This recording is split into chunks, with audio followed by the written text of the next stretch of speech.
Hello, all. Good evening. Hello, welcome. Thursday night, Generational Change. I'm Jen. I'm Peter, and I need to know if my mic's working. Yeah, well, both of us would like to know that. Yes, so because I'm we've pretty got sure. new. No, that's fine. Yeah. Those aren't hooked up. Got new sound equipment and want to test it and make sure that everything's working okay. I'm going to scooch over a little bit, and you're going to scooch in a little bit. Oh, okay. Because I think we're centered with with everything, so that's good. So, can you guys hear us? I think so. You guys can hear us, right? Well, no, they got to let us know. Mallory, you're here. You'll definitely let us know for sure if you can hear our mics and if we're coming in okay. I think they would say if we weren't. That is usually the case. More often than not, they'll let us know that we're not coming in. Okay, everyone hears us. Okay. Okay, fantastic. So we're going to start off with me addressing some things that have happened as of late. And I normally really hesitate to get involved in this ridiculous nonsense because it really is nonsense. But I want to address first the comment I need to first say that I find it very, very sad that someone sits and trolls somebody's chat room to find out who's supporting them and who isn't. I just think I wish I had that much time on my hands. So I just think that that's a sad thing.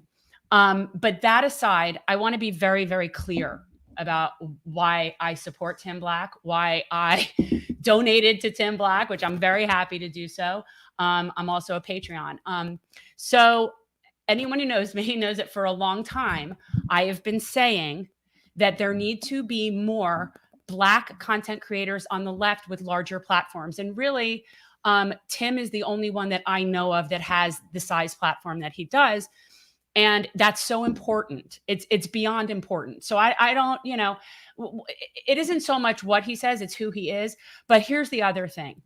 I very much so support and prioritize reparations and a Black agenda. And that's something that's very important to me. That's been important to me for a really long time. So when somebody is going to talk crap and try to take down who I believe is the only real Black content creator, and I mean from the streets, somebody who's from the streets and speaks to the streets and for the streets, and someone who gets it, whether you agree with him or not, that's irrelevant to me.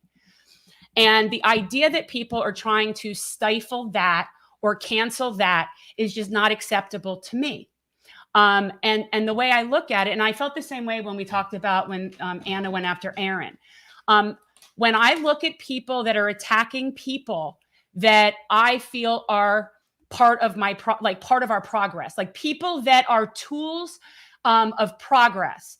And whether I agree with them on everything or not, that's the problem. Everybody has to be so concerned about that. If you're going to go after people that are helping us progress, then I'm going to have a problem with that. Tim Black's voice is extremely important. I agree. Also, I would like to point out that there's two choices here for the people that were saying he was threatening Bree. Two choices, and only two choices. Either you're completely disingenuous or you're morons. One of those two. Now, I'm willing to give you the benefit of the doubt. I don't know which that would be, and just assume you're disingenuous and you're trying to smear him, because what better way than to go after the big angry Black man? Well, see, the thing is that anybody with a brain would know that he wasn't threatening her, that it was just smack, just talk, just whatever. And the fact that people want to latch onto that, to me, shows that people are wanting to find an excuse and talk crap about somebody that they probably don't even know. Because I mean, that's the thing. So I don't know, people go on and talk about people they don't even know. I think absolutely absurd. But so that's first. So I support Tim Black because I just do. I don't have to agree with everything he says, although for the most part I kind of did. Still do. And I try to say, if I could just share my thoughts. I'm not done yet, but please come on in for a second. I was just simply going to say that you have to differentiate the difference between whether you don't like what he may be saying about content creators that you like and the premise of what he was talking about. Correct. If you disagree with the premise of what he's talking about, then I would agree with him. You're not on our side. Yeah. You're not recognizing the real problem here. That's the big difference. So, okay, that being said, right. So people that are impeding that voice are not on my team. You're just not on my team. And the thing is that it's so obvious that people are doing this just for so self-gratifying reasons that don't serve anybody but themselves. I don't understand it. why it's like, this is really the only voice that's really speaking to that community on a platform that size. So I find that incredibly important. It's something that I'd like to see more of. And so I'm not gonna tolerate that nonsense. And you know, that was, I think that's basically it. Something else might come to me. You know, I've already had happy hour a little bit, but that was sort of, and oh, okay. Oh, I just think that if most of these people, and I don't do people the honor of saying who it is, because it's really inconsequential. These are people that are more pot stirrers than muckrakers. They're not really trying to be part of a solution. They're just trying to be part of a problem. It's unfortunate. And it's interesting that, you know, I think people want to hold me out like I'm some content creator, like these people just bang for clicks.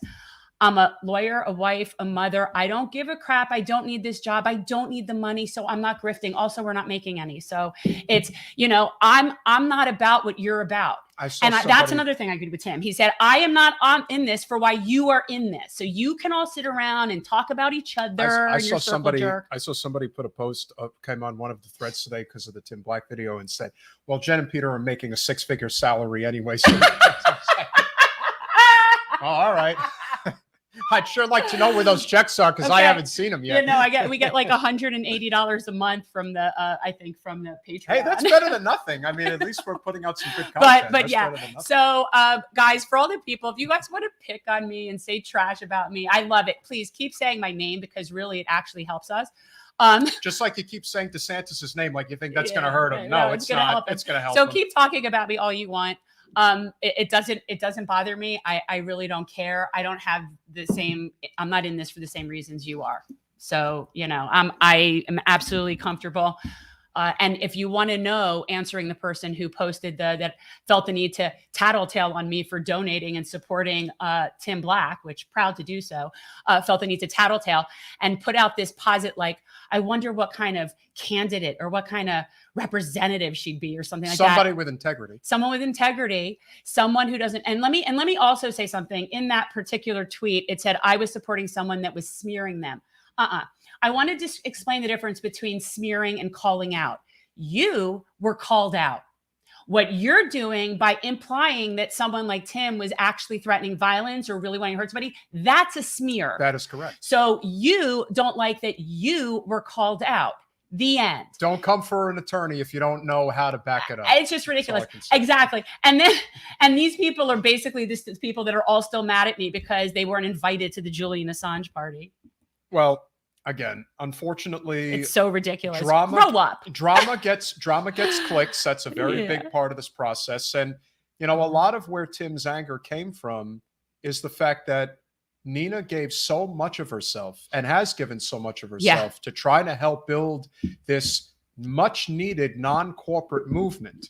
And by her basically being left at the altar, so to speak, by so many people, I mean, she went so far above and beyond what you would consider necessary in terms of her activism, in terms of leadership. I mean, people criticize Bernie for what he does, and if he doesn't do enough, I can't say enough about how much Nina does, and the fact that she should have won the race. And we have there's plenty of criticisms to go around in terms of what she could have done better as a candidate. But you know what absolutely is inexcusable? The fact that the non-corporate left is not a unified movement when it comes to somebody like Nina Turner. See, it isn't what she did or didn't do wrong. I don't care about, like, that's neither here nor there. Here, we're back to this whole concept of, you know, people that are on my mission. If you are purposefully working against people that are on my team, i.e. Nina Turner, you're not on my team. So it's like, and the absolute ridiculous thing with these people, that it's one thing that they're going to sit there and slam electoral politics. Okay, fine. If you don't like electoral politics, stay out of it. We'd all appreciate it, actually.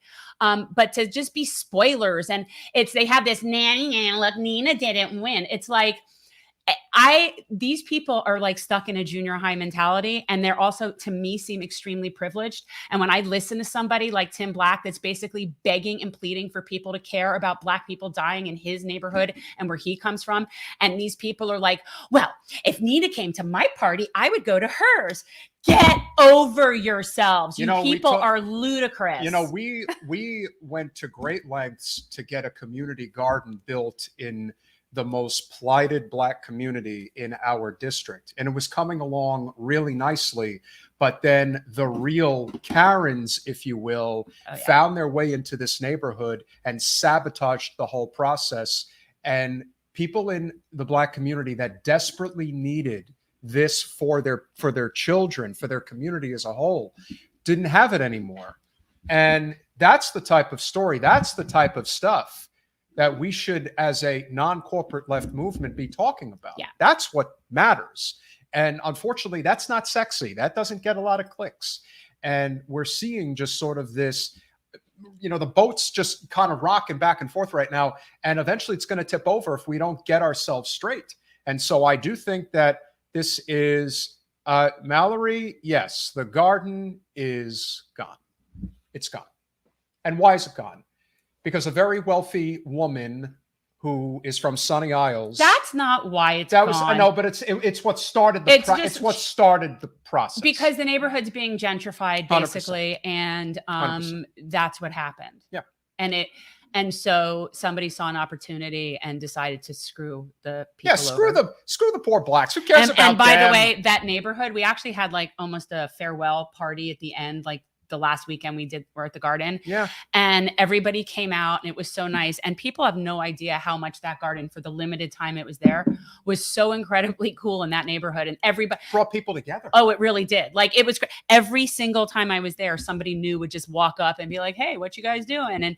And that, it was really special. And of course you can't have that in a neighborhood that you're trying to gentrify. So that wasn't going to work. Nick Coletti, the only thing we're going to say is, listen, everyone is going to have a difference of opinion in terms of Tim's approach. And I understand that, and we respect that. But in terms of his message, the message is correct. Not just that, but again, even if I don't agree with him, even if I didn't agree with him, his voice is important in this movement. And unless, and I would actually argue that this would be a good time for us to question, why don't more Black left content creators have bigger platforms?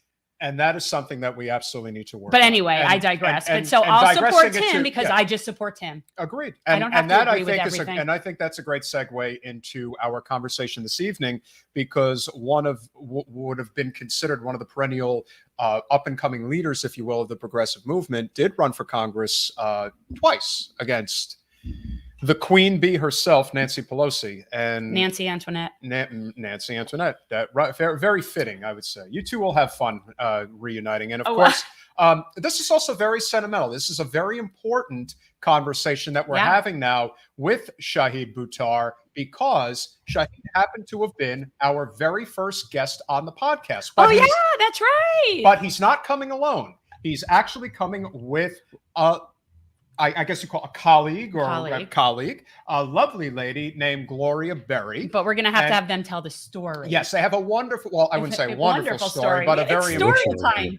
but a very important story that does need to be told. So without further ado, Shahid Buttar, Gloria Berry, welcome to Generational Change. Thanks for having us. Thank you. Hi, it's nice to meet you, Gloria. Shahid, obviously you and I have talked on several different occasions, so I know like where you're coming from. And I think most people that watch this know who you are and know that you're somebody that's fighting the good fight across the continent. And we appreciate that. And it's no secret that there was all this nonsense and controversy going on in your campaign. I know there were accusations, which I'm always hesitant to ever buy into those types of things.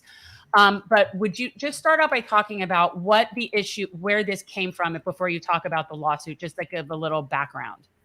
Well, long story short is, after I raised some money for a campaign to replace Nancy Pelosi in the House, I hired some people to build the campaign, and the folks I hired were San Francisco Democratic Party operatives who'd run campaigns in the city before. And after we won the top two primary, I replaced a number of those folks. We went on to gain a lot of momentum in the ensuing months, and the week after, the San Francisco Chronicle printed a front page story above the fold noting Pelosi ignoring calls for a debate. That was the headline. Emerged a orchestrated character assassination campaign orchestrated by the people who I had replaced on my team. And it was indulged in the press despite whistleblowers, in spite of evidence, in spite of long established patterns in our society that I don't think anybody in San Francisco would be proud to own, even though the newspaper of record, frankly, sank up to its neck in it. And that ultimately is the point of my lawsuit. I'm dragging the San Francisco Chronicle into federal court to defend the right of the public to hear from candidates based on the contents of their character and not weaponized, fabricated accusation invented by party operatives to mislead voters and undermine election integrity. Oh, that would be nice. Maybe that'll rub off down here on our Sun Sentinel. We have a hack rag down here that loves to do hack pieces on all progressive candidates, basically. I think, anytime there's accusations about a candidate, especially an upstart candidate, but more specifically an upstart candidate who does not take corporate special interest money versus one who does, and in this case, the biggest kahuna of them all, obviously you do have to take everything with a grain of salt. We obviously saw what happened in the New York mayoral race, and I'm sure there will be other instances as we go forward that they will continue. As friend of the show, Jason Call said, all they have is big money and fear. That's basically and smear and performative wokeness, which is the smears play into that. I mean, it relates a little bit to the segment. I overheard a little bit of your conversation before you brought us on, not all of it, but this phenomenon in some parts of the left to perform wokeness, and instead of doing the hard work. And in the context of accusations, just to be clear, survivors and people who have experiences deserve to be heard. And investigations should happen. We should believe people who have experiences enough to explore if there's something there. But to presumptively believe every accusation as if it were grounded in good faith is a, frankly, ticket to every incident of racial terror that ever unfolded across the South. I will say this: I was frankly resistant to the idea that there was a racial dynamic at play in this entire saga. I sort of saw it as a corrupt establishment lashing out. It was frankly watching Gloria Berry's experience as a whistleblower that forced me to grapple with what I think is even darker than merely disinformation campaigns. And maybe to turn the mic to Gloria, one of the ironies for me over the last year, I can't tell you how many conversations I've had, about these accusations towards me, because that's all anybody wants to talk to me about. So in the course of that, I've probably talked to 2 or 3 dozen white men, particularly, who shared with me their own experiences of having been what they presented as having been through false accusation. And I realized in the course of those conversations that I have a privilege, the very same thing that made me vulnerable, being an immigrant, brown-skinned Muslim, also gives me a card to play in the identitarian Olympics to which neoliberals think themselves as an alternative to meaningful change. And with all that, I will shut up and I will just pass the mic to my friend and colleague, Gloria. I'd love for you to share something of your experience, however you want to jump into the conversation. Well, first I want Gloria to introduce who she is and what, how she fits into this story, if you would. Yeah. Thank you. And I want to say, Jen, I checked out your website, and what I appreciate about you is you were a candidate, and then after your candidacy, you went forward to make a community group, a core, where you're doing community service. And we don't see that a lot. After people run, they what happened to them? Where are they? So I really appreciate that about you. Thank you. But thank you for having me. Yes, my name is Gloria Berry. I'm born and raised here in San Francisco. I'm the opposite of what people might say is progressive. I served in the military 13 years. I joined during peacetime. Women weren't in combat at that time in 1987. And I saw it as a way to get money for college and a skill because I could not afford college. I then went on to work at San Quentin. So I was a law enforcement officer for 8 years. Boy. That's not very progressive. But when I came back from the military, no one would hire me. You know, I did 13 years, rather 12 years in tech in the service, and not one tech business in San Francisco will hire me. So I did what was easy for veterans, and that was to go into law enforcement. Hated it, but so yeah, so fast forward after 20 years of working in these jobs that are not deemed progressive, my voice was silenced then. In those type of positions, you can't speak out and shut down freeways and do all the things that I started doing after I got out of those two industries, and I went full-blown activist. Here in San Francisco, we have the Hunters Point Shipyard, toxic, disgusting. All the Black people in the neighborhood mostly have cancer and asthma to a degree that's not in proportion to the rest of the city. That was my first big thing I got involved with. And then out of being pissed off because San Francisco at one time had the highest amount of police involved shootings, I started attending board of supervisor meetings, which a lot of cities call them councilmen. Getting more pissed off and more pissed off, I said, well, let me run for office. So I ran for office as a supervisor. I did not win that race. And then I went forward to delegate and then to the county central committee, which I won both.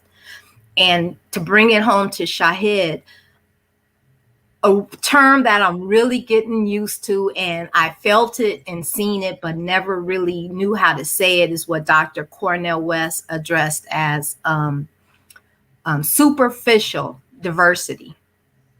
Superficial diversity. And I believe Shahid, who was just like me in the local political clubs, active, they saw a brown person, a Black person, I'm Afro-Latina. They saw a Black person, a brown person, and they decided to prop us up because it was a good look. But they like our look, but not our voice. So where did you two like meet, and were you working with the campaign, and that's where, you know, you were, I'd like you to just tell the story. Cause Peter briefly told me what was going on, but yeah, just say what happened. Yes. Like I said, I was born in San Francisco in 1969. So I got to experience the over 30 plus years of the Nancy Pelosi regime. And I probably voted for her, maybe her first time, maybe for identity politics. Yes, a woman. And then her contender was always a Republican. But then I started seeing later that she wasn't doing anything for our city or for our nation. Same with our Senator Dianne Feinstein. And I started voting in primaries for any other Democrat, Green Party, Independent, whoever. I just felt they were in their seats too long. And I actually voted for Shahid before I met him. And then his second run, I started knowing him from the political clubs and seeing him, and we endorsed each other. I ran for Democratic Central Committee at the same time as his latest run. And we endorsed each other, and I started inviting him to different events in the neighborhoods that I knew about. And he and his campaign would invite me to do speeches, motivate the canvassers, I even spoke at his launch. So we started getting closer and closer and supporting each other from that for about 2 years now. Yeah. Right. And so what we have seen is, you know, anytime a campaign gets momentum, especially one that may be a real threat, there is sort of this kneecapping type situation. Yeah, sabotage. And the constant need to throw terms around that kind of devalue the real meaning. You know, we experienced, unfortunately, a circumstance the other day where Jen was accused of being an anti-Semite. It's like, you know, at some point you have to say, all right, I think what's funny is that I've been called a self-loathing Jew before. That I'm used to, but anti-Semite was new. They're just kind of running out of, you know, places to go in terms of, you know, how you're going to throw people under the bus who are just simply demanding change. And I think that that's what it's about. I think a lot of why they do what they do is because they don't want anything to change, but they have nothing to offer. So the only thing they can do is Smear and fear. That's my new saying. Smear and fear. Smearing and fearing are tools of careerists ultimately, and that's one of the dynamics here. There's a vast distinction between grassroots voices and voices who have spent time doing the work, and people building careers within partisan establishments who claim the legitimacy of being workers, for instance, in the service of establishment promoting lies. And then the deference to those voices by journalists who amplify them. And there was a piece that you were referring to there that I really want to lock into, and that was the idea of like sowing mistrust among and within communities. This is a tried and true tactic of, I'll say intelligence agencies, but as someone noted to me, you don't need to blame on any three-letter agency. What the DNC does a perfectly good job of doing itself. So just the idea of there being gnarly dynamics within our movements, and the roles of careerists within grassroots groups is one generalizable thing to just observe for people in other places. And also the ways in which whistleblowers get silenced. And, I hear you, alluding to the sabotage that we went through. And I do want to give Gloria a chance to explain, how she was positioned as a whistleblower and the whistle she tried to blow and what happened to her after that. Yeah, that's what I want to know, like, where were you when you realized what was going on, and then what happened when you came forward, and just talk a little bit about what the experience was. Yes, I'll attempt to be as brief as possible. The most fascinating thing about it is all these players in this smear. I intimately dealt with each one of them, and intimately meaning in the campaign office, on the campaign trails, at club meetings and whatnot. So I got to know them pretty well. One night I get a call from one of the people that worked in Shahid's office. And this is a person who I then gave a ride home and talked to her extensively and whatnot. And she had expressed several times how much she had a dislike for Shahid. She actually used the word hate. Yet she took a position in his office. And in Shahid's defense, I want to explain this. When you operate in San Francisco and you're in the San Francisco Bernie Kratz, the Harvey Milk Club, and the San Francisco chapter Democrats of America, you get that comrade feel because you feel like these are the progressives. These are the people down with the movement. And like my campaign manager, she was involved in the San Francisco DSA chapter, so it's like you get people who are motivated to get you to win, and it kind of, they hug you, they rub your arm, they make you feel cozy. So you feel like these are my people. So like I said, this lady, her name is Emily Jones. She called me one night and was like, "Oh, I've been crying all night." She was very, very dramatic. And she explained what we know now about Shahid, that accusations were being made about him. None of really the office type toxic masculinity, which came out later to me. But the initial thing was this lady, Elizabeth Croydon, on the East Coast 20 years ago, said he did a sexual assault on her and all this. And this lady, Emily Jones, that's telling me this, it's like she forgot she was talking to a Black woman. She went by a script, and she was letting me know Shahid had a Black friend. Like, I was supposed to be like, "Oh my gosh, he had a Black friend." And she said Shahid asked a volunteer to help with the campaign who had blonde hair. And I was like, "Oh my gosh, he asked someone with blonde hair to help with," it's like all these little things that they use to get people on board to go against Shahid just was not working with me, because those type of dog whistles don't work. So yeah, she called me to let me know we didn't need to support him anymore. She obviously had a list of people she was calling. And just from her alone, it smelled very fishy. So, I don't know how much we want to go into further details, but from then on, I talked to person after person after person, and no one could give me any evidence or any examples of what Shahid did. It was just, we need to get rid of him. We need to remove endorsements from him. And it was almost like an order had been given.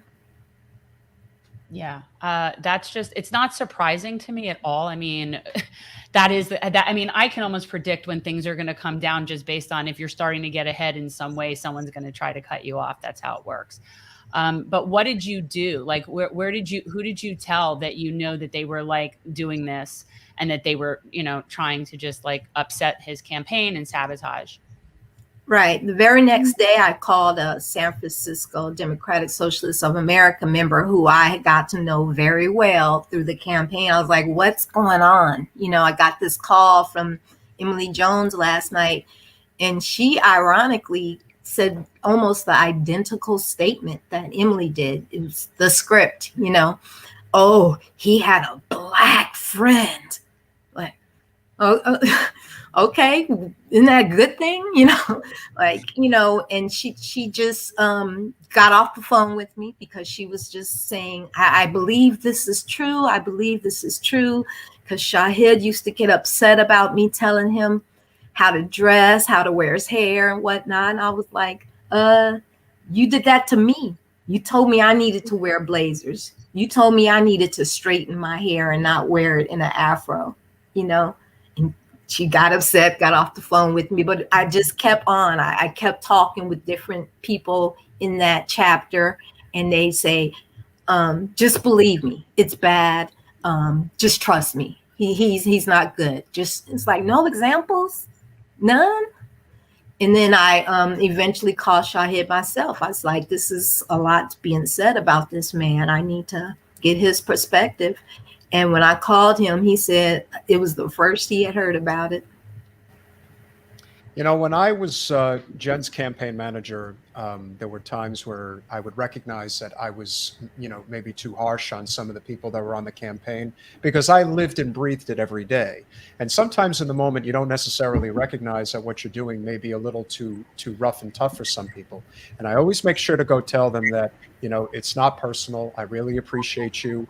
I want us to win. I want us to make a difference. And I think there's a big difference between working on a campaign with somebody who really believes in the mission and the cause and expects so much of themselves as well as everybody else that they misinterpret that as something other than what it really is. But to take it to the extreme of suggesting that this person is basically a creep and is nefarious in a way, but there's actually no evidence to prove that point, that's a very slippery slope. And it seems like that has become a problem. But Shahid, you are attempting to set precedent now by actually taking this to court and saying, look, for future candidates who are actually in position to potentially win against powerful, entrenched corporate incumbents, I need you to see what's happening right now in San Francisco, because if we are able to have success with our lawsuit, this is going to set precedent for everybody else around the country who may be fearing that if they do run and are successful, that something like this might happen to them as well.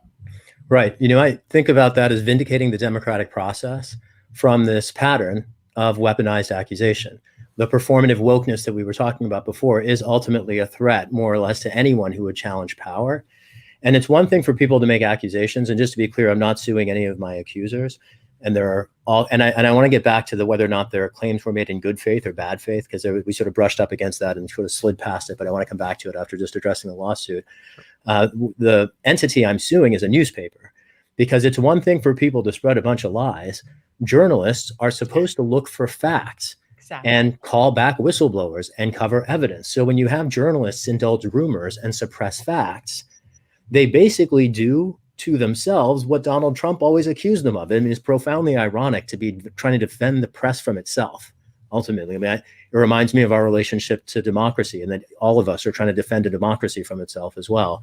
And in this context of the particular character assassination that I confronted, my critics knew from the outset that their claims were based on falsities, insofar as the person who had accused me, who they'd weaponized on the East Coast, she'd accused an 80-year-old grandmother in North Carolina of complicity in a murder with an entire network of people that I was supposedly part of.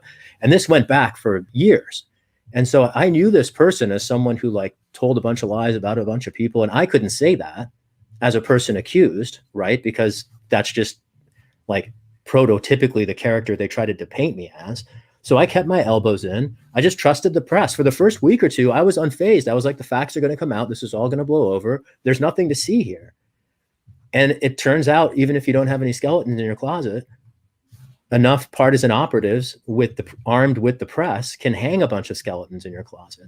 And the lawsuit is an attempt to ensure that the press respects its own ethics and the public and the democratic process enough to check its facts.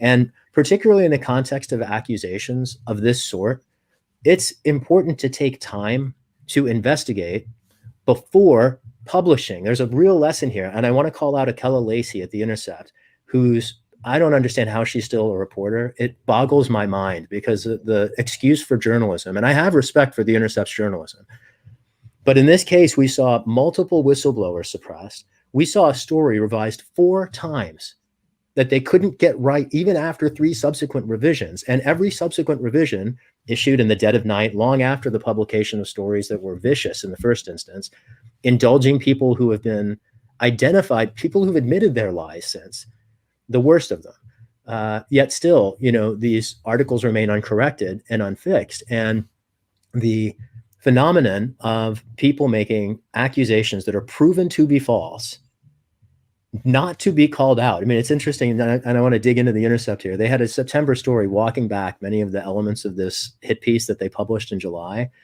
And in September, the lead is ultimately that my campaign manager admitted that a written accusation of sexual assault was false.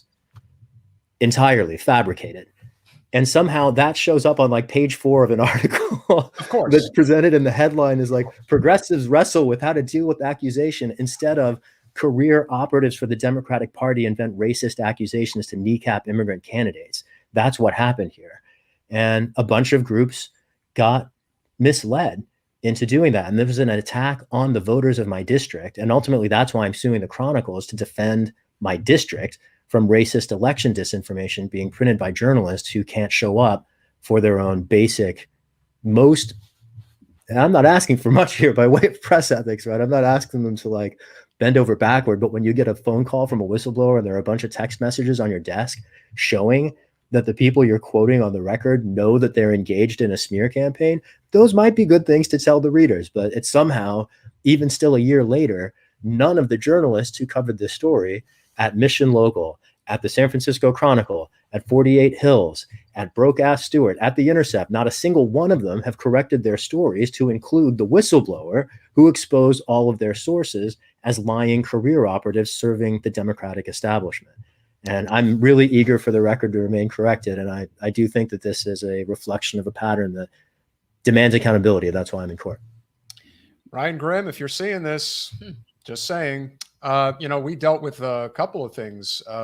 I would say the most glaring example was, I'm not going to name the person, doesn't matter, but a writer for the Miami Herald had interviewed Jen about, I want to say maybe a month and a half before the election, something around there, probably about that, and was basically about the fact that, Wasserman Schultz has a very checkered history of doing very unethical things, and one of them involved basically infringing Jen's name. Yeah, she stole my name to go to her congressional webpage. It was ridiculous. It was it was JenPerelman.com, went right to Debbie Wasserman Schultz's congressional, not her campaign page, her official congressional page. And as 2 attorneys here, you would know that her federal page, that's breaking the law. Well, that's my representative. That's just creepy. You can't do that. And so that is absurd.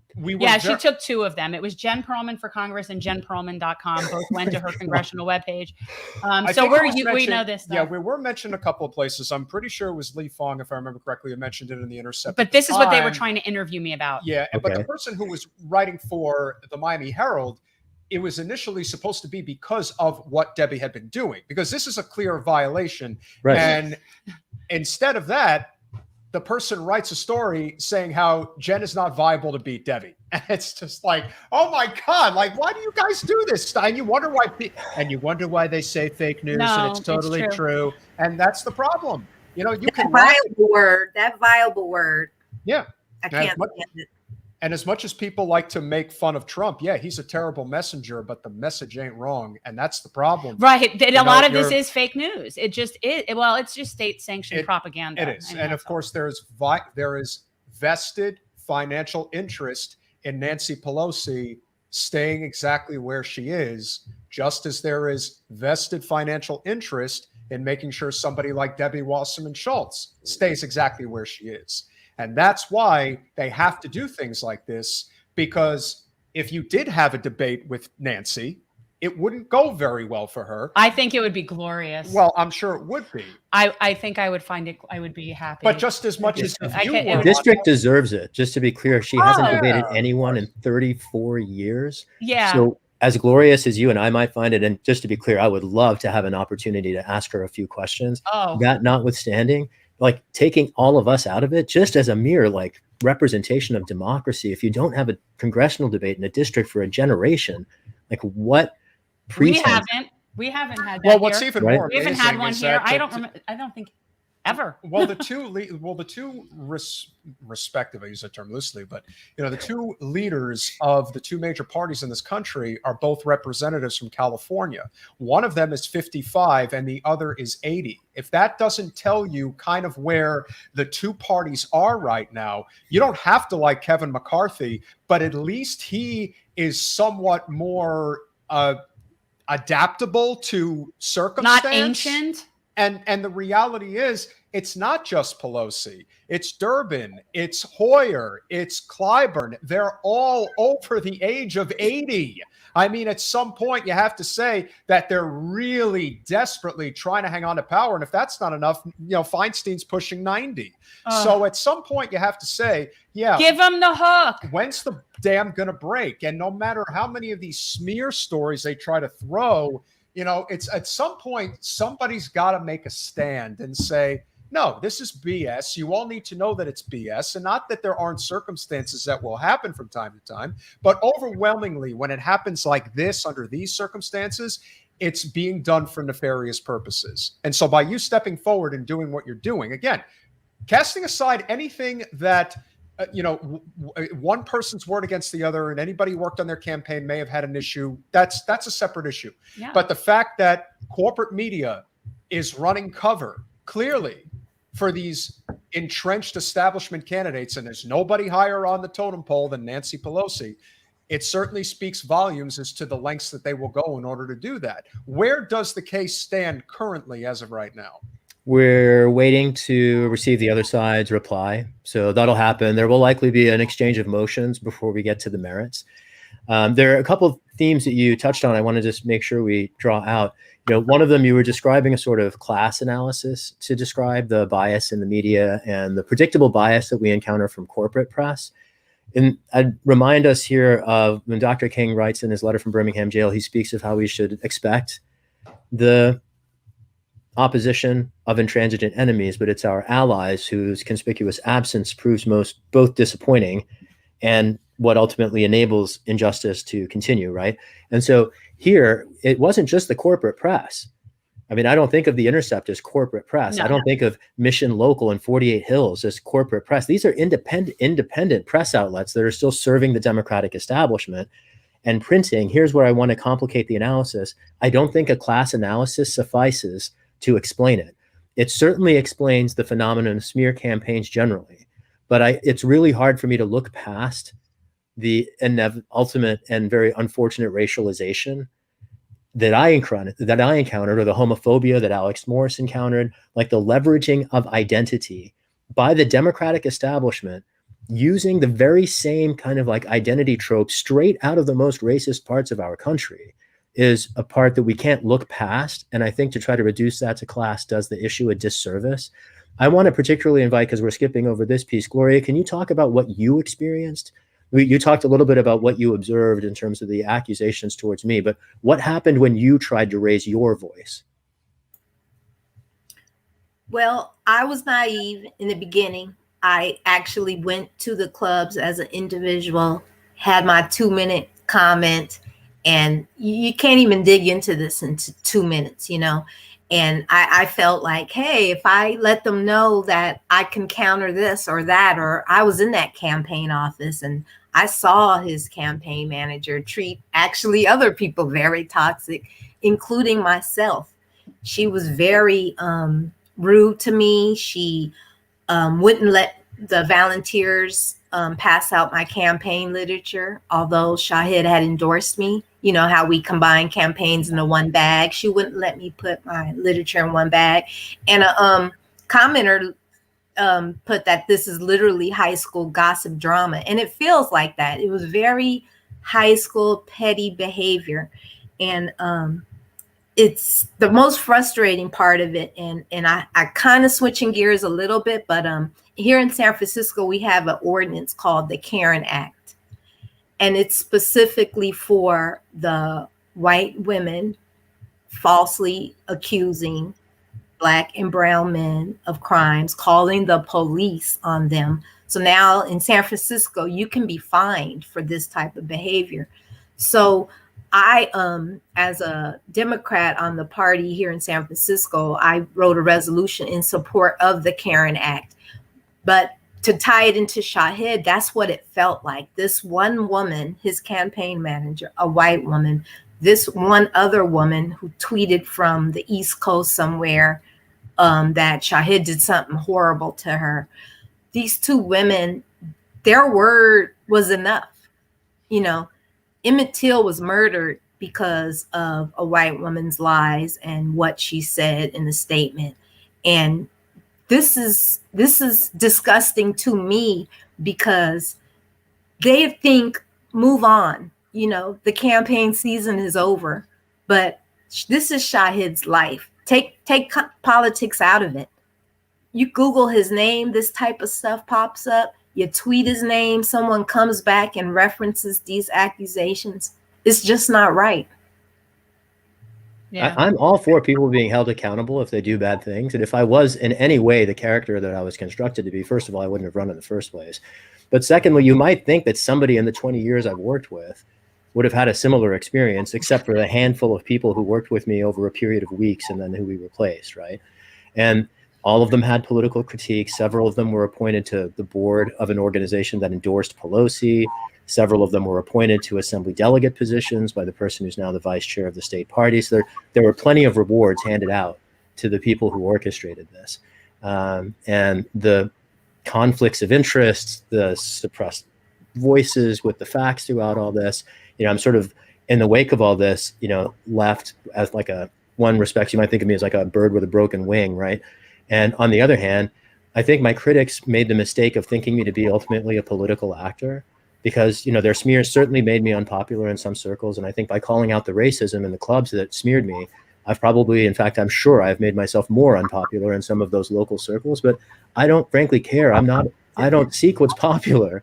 And that's what the particular thing I've grown to admire most about Gloria as well is you can tell the difference between a truth teller and a politician because some of us invite risks by what we say and other people seek favors by what they say.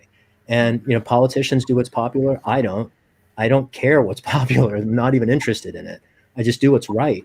And as more people figure out what the problems are, they've come to realize over the last 20 years, like, you know, society's kind of bent into my lane. I mean, when I graduated from law school in 2003, the idea that I would ever run for Congress I would have laughed at it, right? I mean, I've always been on the left edge of any polite circle. So the idea that I could run for Congress is, you know, it still frankly amazes me that society's bent to a point where enough people are like aware where we can actually run campaigns that actually call out the obvious, that capitalism is going to kill humanity and life on earth if we don't restrain it, that universal healthcare is a basic human right enjoyed around the rest of the world. We in the United States should enjoy it too, that we have a predatory military industrial complex that's been plundering the planet for 70 years, depriving we, the people of the United States, of our most basic rights, and that we frankly don't have to take it anymore. We can bring that into the electoral sphere. It's amazing to me that, you know, we're at that point now in our society. But again, I'm not running because I thought my positions would be popular. I'm running because they're the right positions for our civilization. And if people think that by making me unpopular, they're going to push me off the stage, I think they have another thing coming. And this is one reason why, you know, frankly, I would take a bullet for Gloria Berry, because there are people who do say the truth, whatever the cost. And And Ilhan Omar comes to mind as someone like that in Congress. She's been smeared the same way you have, Jen. Oh yeah. And she's done incredible work challenging the corruption there. And frankly, it doesn't surprise me that we who aspire to join their ranks face these kinds of smears, recognizing how much damage our allies have been able to do to a corrupt establishment, just with the toehold that they've been able to get. I think this is a good place to wind down the conversation, because obviously there's been a lot of dissension, if you will, on the online left in particular. We've seen a lot of what has happened recently. I think it really came to a head with Nina Turner's loss, which in my opinion, despite the mistakes that her campaign did make, it's a loss that could have absolutely been avoided if there was a united front on the non-corporate left. Yes. And I think that going forward, we really need to assess how we are going to build a sustainable movement, because the Tea Party was able to successfully co-opt the GOP because they were unified and they were willing to do the work, as you say, Shahid, especially at the ground level. A lot of times people get way too caught up with just the candidates. It's actually a very small part of the equation. It's actually the precinct committee leaders and even city commissioners and people like that really make the difference in terms of where we're going to go from here. But the activism community especially, you have to recognize that you're not going to get everything that you want, and you're not going to hear everything that you want to hear at all times. But if you are part of the non-corporate left, that has to be unified going forward. And we have to be having each other's back. We'd love to hear your guys' thoughts on that as we wind down the conversation. Gloria, you have any thoughts there? Unity in the movement? Unity in the movement is an interesting concept, because I actually flew to Cleveland to volunteer for Nina Turner. And what I seen is part of the problem is the same thing that exists out here. People that say they are with the movement for the sake of a job and to career ladder climb. And then you have people that really believe in her as a person, adore her. And the bonus is she's with the movement. So, right? Yes. So the unity is difficult, because how do you discern who's there? That if you look in their bios just 5 years ago, they were listed as a conservative, not calling out any names, Jasper Wild, who was Shahid's campaign manager. But anyway, we name names. We name names all the time here. If it's warranted. People who are impeding progress need to be called out for impeding progress. And that's what we're talking about. It's not personal.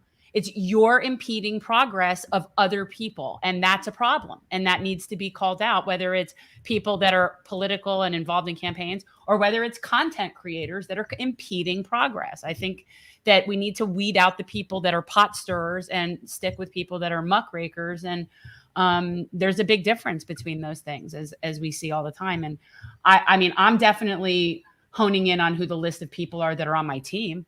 They've made it very easy to see. And if I may close with at least one last sentence, what I want to be absolutely clear, which is a lot of politicians say, let this be clear. What is clear to me is what the Chronicle needs to do. All these people that ran with the smear of Shahid now say they believe the accuser is not credible. That needs to be printed, and an apology. I agree. That means a lot to me. On the unity front, the last thing I just say here is, for me, is, we have our work cut out for us as a civilization, and we just don't have time for pettiness, right? I mean, the climate crisis is here. It is at our throats, and we either show up or we will show ourselves the door, and we need to grow up and deal with issues as adults, and we need to hold each other accountable and our organizations accountable. And we have to build power as a movement to wrest it free from the corporations and the billionaire class that are going to drive everyone's grandchildren into early graves if we don't figure it out. Very excellent. One last thing I will mention before you guys go. It was just mentioned today that Governor Newsom has greenlit free lunch for all public school students in the state of California. You see what happens when you actually put elected officials in a position where they might lose their job? They actually do things for the people. It's not hard It's to sad see. that you have to force it that way, that it doesn't come out of the kindness of their heart and, and duty of service, but whatever. So when you're, legitimately, I mean, there are people who are just going to criticize elected officials in some cases because they want their attention. But if you're criticizing an elected official for them not doing their job the way that they need to, the fact that, we need to make cow care a thing in California, because to me, the only way universal health care is passing in the United States is it's going to be done state to state. It'll happen like in New York, California, hopefully Washington, places that already have infrastructure in place. But the second, lastly here, yes, well, of course, Florida, we accept the fact we're last at a lot of things, even though we shouldn't be. But that's all. We're the country's flaccid penis. Florida. You said it. I didn't say it. I can't help it. It's the way it is. What Yeah. am I supposed to do? I'm just saying. Florida, it's funny. That was very anatomical. The only two states that I've lived in my life are the two states that deserve the most grief, which is New Jersey and Florida. It's I mean, we sad. absolutely And Jersey's the armpit. Well, we certainly earn our reputation. There's no question that we do. But I think these types of conversations are very important to have, and for people to recognize that we actually could be a very powerful movement if we got our act together. And I think that that's the key here. And I think people need to maybe spend more time doing things and less time trolling people they don't like, chat rooms, to see who's against me, who's for me. Less clicks, more action. Substance, people, substance. Shahid Buttar, Gloria Berry, thank you so much for coming guys. on. And obviously, best of luck. We certainly will have you back. Yeah, and, you'll keep us posted. Please do. Please do. Yeah. And we thank you guys again for coming on the podcast tonight. Bye, guys. Thank you. If however I could support, let me know. Absolutely. Thank you. Thank you, Gloria. Thank you, Shahid. Bye, guys. Probably wasn't a smart idea of them to mess with a constitutional lawyer. Yeah, that wasn't a very smart move. And obviously, that's the thing. Like, if you want to really go after somebody in that kind of way, you might want to think like about it. Like I said before they even came on, it was like I saw today somebody, because I was going through the YouTube comments and just, trying to respond where I could, on our behalf. And then one of them was like, well, Jen and Peter make a 6-figure salary anyway. So what do they need? I'm just like, my goodness. Oh my God, people, I haven't made a 6-figure salary since I stopped practicing law in 2000. Yeah. Now Jen just gives law advice basically for free. Yeah. For free. She's not even on retainer. She's just on pro bono watch. I just, so here. Yeah, I wish there was a 6-figure salary, actually. I've got one in private school. I've got actually one in private high school, one in private college. So if you know of any 6-figure jobs that are interested in hiring, I don't know, an over middle-aged hippie pothead. I think, and as we saw with the vote the other day, and this, of course, brings us into our segue conversation of the evening, which is, of course, before Josh Hamilton comes on in about 15 minutes. Of course, we get to news and amuse, because it is very important that we talk about a lot of the things that happened this week. And so these stories, I think, really speak a lot to what's going on right now. And I will lead with Bernie. And the reason why Bernie's story is so important is because when you think about the divide on the left, a lot of it stems from a lot of people who didn't think Bernie was ever doing enough. He's never doing enough. Bernie never does enough. It's never enough. And I really wish people would understand that they had a vote in the Senate the other day for increase of 100,000 more police officers. I don't know if it was just in DC or was in basically the DC metro area, but 100,000 more police officers. Who do you think the senator was that didn't vote in favor of that? Because it's only one. I'll let you figure out who it was. Bernie really is on an island, almost by himself. Yeah. And that includes people that you think are progressive too and are really fighting behind him. Trust me, they're not. No. Because they will always be met with another opportunity. Bernie has 0 F's to give. He always has. He has always, and you could say he's even pragmatic from the standpoint of he is looking to do as much damage control as humanly possible. But I will say this, for everyone who has chastised Bernie for saying, my good friend Joe, as a matter of fact, let's see what Bernie does have to say. Let's see what Bernie has to say. It's a travesty. Uh-oh. Well, look, I heard you were talking about me, and I wanted to come in here and make sure that people understood that we are making some progress on the Hill right now, Jen. It's very important that people understand this. But this reconciliation bill, $3.5 trillion, it's going to finally address climate change in a way that's never been addressed before, and it's very, very important. And I need people to know that we are working very hard, not only for that, but we are going to lower the Medicare eligibility age. We are going to include vision, hearing, and dental. We are going to make sure that the working people of this country are finally going to get a piece of the pie. That's what I wanted to come in here to say. Okay. I know we're trying really hard. Hope you appreciate that. Yeah, we do. We appreciate that.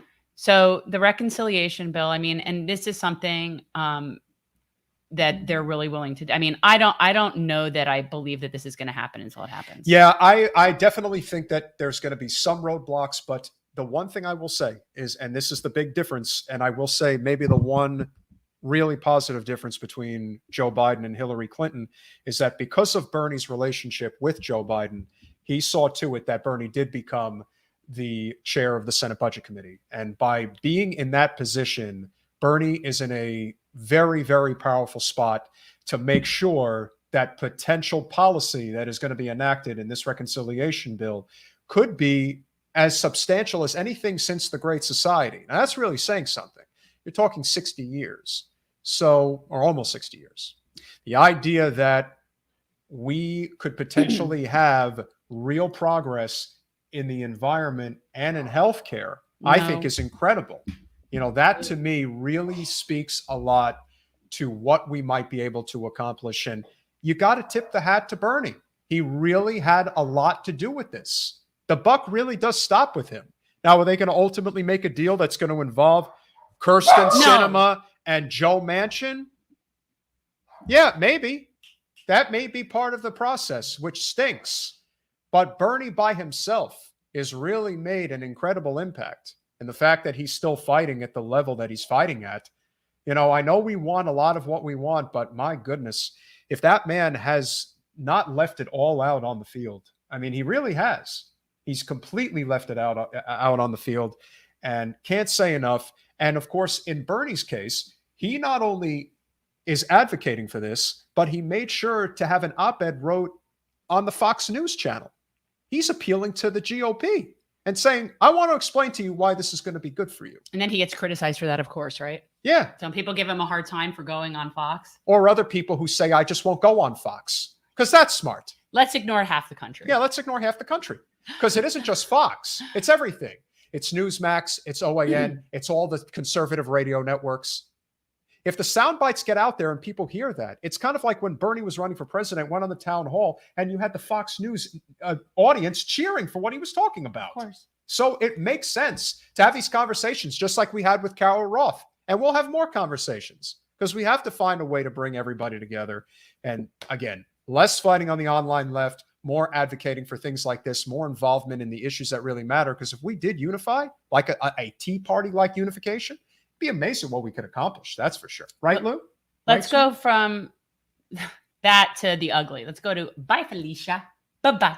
I was trying to figure out how to do a door where don't let the door hit you on your way out toward Cuomo. But then I just thought the bye Felicia was just so perfect. If there was anybody who doubted that Governor Cuomo was not going to leave office kicking and screaming, I don't know what you're looking at. But what I think will be very interesting is whether or not Cuomo will ultimately spill the beans on a lot of other people, like their skeletons that they're hiding in their closet because he's being cast aside. Now, well, I think he'll try to, but ultimately he's the person that has created a completely toxic work environment in the state. And there are so many complaints about him, not even just sexual allegations, just in general. Like, he's just a bully. He is. He's just a bully. And nobody wants to work with that anymore. Nobody should tolerate that. That's crazy. No, and the fact that he was, as much as anybody, was stymieing any type of progressive legislation. But again, this comes back. But he's such a good Democrat. Oh, he's such a good Democrat. He's such a good Democrat. Well, aren't you a Cuomo-sexual? Just a little? Cuomo-sexual. Are you just a little Cuomo-sexual? I find him repulsive. Oh, come on. And I think he's just a slight bit Cuomo-sexual. Oh, no. And I think he could take his little brother style. Fredo with him. Bye-bye. Well, that's what's going to be interesting next. And Did you see little Brian Stelter go on TV and defend Chris Cuomo? Oh, he's doing a great job. He's doing a great job, Stephen. That your Brian Stelter sounds a lot like your Elizabeth Warren. Oh, I want to get in trouble for that one. No, but why do people make fun of me? I am a very masculine man, and I believe in Chris Cuomo. Cuomo believes in me. He even pats me on the head, tells me what a great job I'm doing. Oh my God! God, Brian Stelter he's the worst. He really is. So... If you are in trouble and you need somebody to be your PR person, it better not be Brian Stelter, because it's only going to make the circumstance even worse. But was there anything you wanted to say about Cuomo other than bye-bye? I'd like to know if he's going to give back the $5 million from the book deal that he signed. That'd be nice. I doubt he's giving anything back. Doubt he's giving anything back. Is his political career over? Yes. Yeah. He'll go into commentating. He'll end up writing a book. He'll do whatever. Another book. Oh yeah, he'll have like a tell-all. It'll be a whole thing. He'll go into some, I don't know. He's slimy.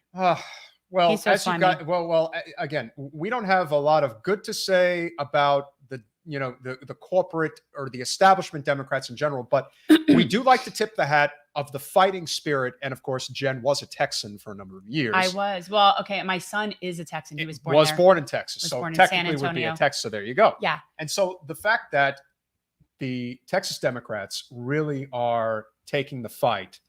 They did. All those bills got killed. Yeah. They did. And for people who don't remember, and we had Representative Jasmine Crockett on our show from Texas, talking about the move from the Texas Democrats, that they walked out and they had to leave the state for a month. They had to, they went to DC and they were there, but they had to stay out of Texas for a month. And then the bills would get killed, and they did. So they really took a stand. And so now what's happening is the House Speaker has just signed arrest warrants for the Democrats for still refusing to return. But all it said, and the move came hours after a ruling by an all-Republican state Supreme Court that said law enforcement can round up rogue legislators and bring them back to the state capitol's House chambers. But now what I'm wondering is, let's say they do that. Let's say they send out their posse and they go round up the rogues and all that, and they bring them to there. Now what? What are you going to do to them? You're going to lock them in there? Like, what? I don't understand what the point of that is. Like, what is that? Because this is civil. It's not criminal. I don't understand. Like, this is why I feel we feel so obligated to communicate with, especially, the libertarian right, because we are so divided as a country that this is what we're reduced to. We are reduced to the Texas GOP basically grandstanding and arresting the Texas Democrats. So the 52 warrants, so it's 52 of them, 52 warrants seeking the arrest of the fugitive Democrats. Fugitives. They're rogue fugitives. They're fugitives. Will be delivered to the House Sergeant at Arms on Wednesday. So this is something that is, I'm very curious to see what happens. They still have not met quorum, and they're praying that no other Democrats willingly go to the floor. So they're trying to hold strong. We'll see if, what happens with this. We will. It's like an ongoing saga, but go Texas Dems. Mallory, I'm going to attempt to do it's the not best. Good. I'm trying. Well, it sounds like Brian Stelter. No, I know it sounds like Brian. Well, again, I don't do women very well. You don't do women well. But Elizabeth Warren is fine as long as she's voting the right way. That's okay. So, nevertheless, we do have one more important story to cover that I knew that Jen was going to want to tackle, because the Julian Assange case just does not die. It doesn't die. I believe it will die. It's just a question of when it dies. I just don't want to let it go. And the fact that their key witness has admitted that he was lying, and he's also a sexual assaulter on top of that. Nice. It's at what point does this end? Is my question. Why the Justice Department is still trying to pursue this? I don't understand. Like, what do they think is going to happen if they succeed in extraditing him and bringing him here? Do they not think that we're going to not everybody flock as many people as we could possibly get over to the Eastern District of Virginia? And I also don't think they want, you see, that's the thing. If he actually was brought here, then that would really cause a stir. Like, that would really get a lot of people into the streets. And I don't think they want that type of PR. Like, that's the type of PR. But this doesn't make sense though. So basically a UK judge has sided with the U.S. In the latest bout of the extradition hearing saga, and potentially misleading evidence that spared him from extradition. So Julian Assange is once again being threatened with extradition to the United States after a surprise decision by a British judge to re-examine potentially misleading evidence about the state of Assange's mental health. The U.S. government was given permission to expand its appeal against the decision to block Assange's extradition on Wednesday after its lawyers argued that the decision was based on unreliable evidence. Okay, so then this is going back to what had happened in January when the barrister ruled that he could not be extradited for mental health reasons, and also because, like any other civilized nation in the world, they question our corrections institutions and didn't feel, that humans should be subjected to that. So that's why he wasn't extradited. Yeah, so now he was accused of is that the King's College? Okay, Kopelman. Head of neuropsychology. Okay, so they're still going back to the guy who was the bad witness. I don't understand why they're trying to pursue this. It's not going to end well for anybody. No, and again, the reason they're doing it is because they're just trying to send a message to anybody. It's kind of like people who run for Congress that are doing it as a non-corporate candidate trying to challenge the corporate establishment. They're basically just trying to send a warning shot that, hey, this is what's coming for you if you try to challenge us. And because we're such an ununified movement right now, that they're able to get away with it without really any pushback, to be honest. So I think we're, in a way, after what Tim Black did, we're kind of casting the net right now to basically say to everyone, especially who's a content creator that's out there, this is your opportunity to show what is really important to you. Is it more important to try to build a brand and have a career as a podcaster? They love it. They sit there and be like, oh my God, he only has this many views and we have this many views. We actually had a person come on here who did that I'm not kidding. I know. Because did you see that? No, but so somebody came on, it was like, oh, well, you guys are getting a bunch of downvotes and I got a 30-to-1 like ratio. But who cares? Like, why do you think this matters? It doesn't matter. These people are so entitled and privileged that they can afford this. They can afford to sit around and scroll through people's chats to see who supports them. They have the time on their hands to sit around and do that. They have the time on their hands to be busy knowing what everybody else is doing and constantly calling out everybody else. They have a lot of time on their hands. It's unfortunate that they don't use it for good. It is. It is unfortunate. And that in itself is why we are not able to get where we want to go. But that doesn't mean that we're not going to get there if we start to get serious about consolidating our network and recognizing that we have to have camaraderie and a unified front. And if what's more important to you is the career and not the movement, that will be determined very, very soon. And so we're going to do our best to try to bring as many people into the fold as we can. But if ultimately in the near future they decide that the career is more important, then they'll go their way and we'll go ours. And that's it. I mean, but we don't generally we don't impede other people. Like, no. I don't get in other people's way, but yet people keep feeling the need to like get on me for this and get on me for that. These people don't even know me. They don't it's just crazy to me that these people have this kind of time on their hands. Hey, at least they're getting, I guess they're trying to get, so they're making money off your name. So whatever, keep saying my name. Send Jen some royalties while you're at it. Keep saying my name. I never mention anybody's names because I just don't care. No, and that's what probably upsets them more than anything else. Whatever. So we do have one more guest this evening. A friend of the show who's been here before, but has a very important book that he wants to share with us. One of the evolutions that we have seen, especially with millennials and Gen Z, is this strong interest, if you will, in cryptocurrency. And it's kind of taken the globe in many ways by storm. And there's a little bit that I think we do understand about the advent of cryptocurrency, but there's probably a lot that we don't understand. And so a lot of this, in terms of what Josh Hamilton, who wrote the book To the Moon, is going to talk about, is primarily focusing on the GameStop saga, because that's the big story here in terms of who was able to make the money independently of, let's say, Wall Street and the Fed. And then they decided to step in and say, we make the rules. Right. There's as soon as other people start winning, it's like when somebody's a kid and they throw the game board up in the air and throw up all the pieces because they're not winning. And then this is not a free market. This is our market, Oh, yeah. is what they're telling you. And you don't play by our rules, you lose. So without further ado, Josh Hamilton, welcome back to Generational Change. Hey, great to be back, guys. How are you? Hey, Josh, it's so good to see you again. How are you? I haven't seen somebody rocking a Tommy Jeans shirt in God knows how long. That is a 90s throwback if there ever was. Yeah, man, I love it. It's what I was going to put a shirt on. It's so warm here at the minute. Really? Is it? I mean, so it's probably warm. warm everywhere. I mean, we're in Florida, so I think you and I probably have very different definitions of warm. Yeah, I think so. I mean, yeah, coming from Northern Ireland, anything above like 20 degrees Celsius, I'm just like, it's too hot. Yeah, I don't even know what that is because we're too stupid. So I think it's like 70 or something like that. Okay.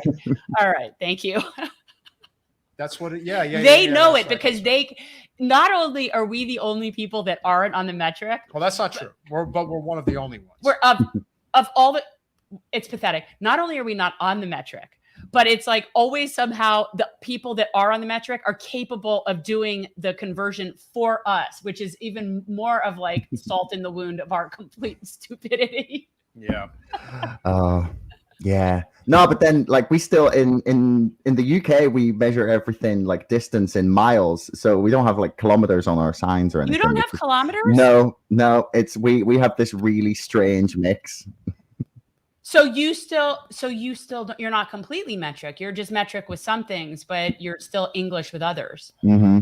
Well, the United States has a very just a hot big, mess. yeah, of course. Well, it's basically the whole world has to bow at our feet. And so when we talk about the U.S. running the world, it's basically we don't want anybody having to travel outside our country that doesn't get to experience America and other places. It's like, you guys can, it's kind of like when you go to France, now they want people who are French to speak English, not the other way around. It's always been like that. Americans are disgusting. Well, I always heard that. I find it gross. Americans are so disgusting when they travel. I had heard for a very long time that when you travel to France, and if you don't speak French, they are going to give you a hard time.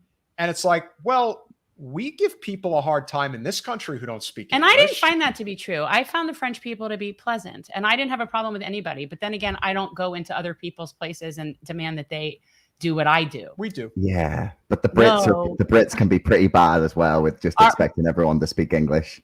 Really? Like in Europe, it's so common for people to speak 2 languages or 3 or 4. Like some people are crazy. The Dutch are the craziest. Like because no one else speaks Dutch, so they have to learn another language basically. But then loads of their programming is in English, and then because they're so close to France and Germany, they tend to also like speak a bit of German or sometimes French, or especially because Dutch can be like similar to German in quite a lot of ways. Like if I'm talking to a Dutch guy and I really concentrate, I can kind of figure out what he's trying to say most of the time, even if it's in Dutch, because it's so similar to German. When my father a number of years ago was injured, I think it was a skiing accident, if I remember correctly. And he was at the hospital, I believe was in Switzerland. And he was on the French side and they didn't speak English. So he had a very difficult time communicating with them. And he eventually was able to get them to understand, all right, put me on, the German side, because most Germans speak English. And so that was how he was able to get the proper help that he needed. But he also mentioned the fact that it's a universal healthcare system. So he got the proper care he needed and didn't have to literally go bankrupt in the process. Fascinating, isn't it? It's really interesting how healthcare works in Europe, isn't it? So, Josh, I was happy to hear from you. I mean, well, first of all, I don't know if you remember this, but Josh had asked me to write this little article for him, like this free speech piece. And it was kind of fun because it was like the first time I really wrote anything in a while. But I know that you are very interested in what you have called like this online psychological warfare that takes place. And I'm interested in that. I mean, a lot of it is probably going to be way over my head. I'm warning you now.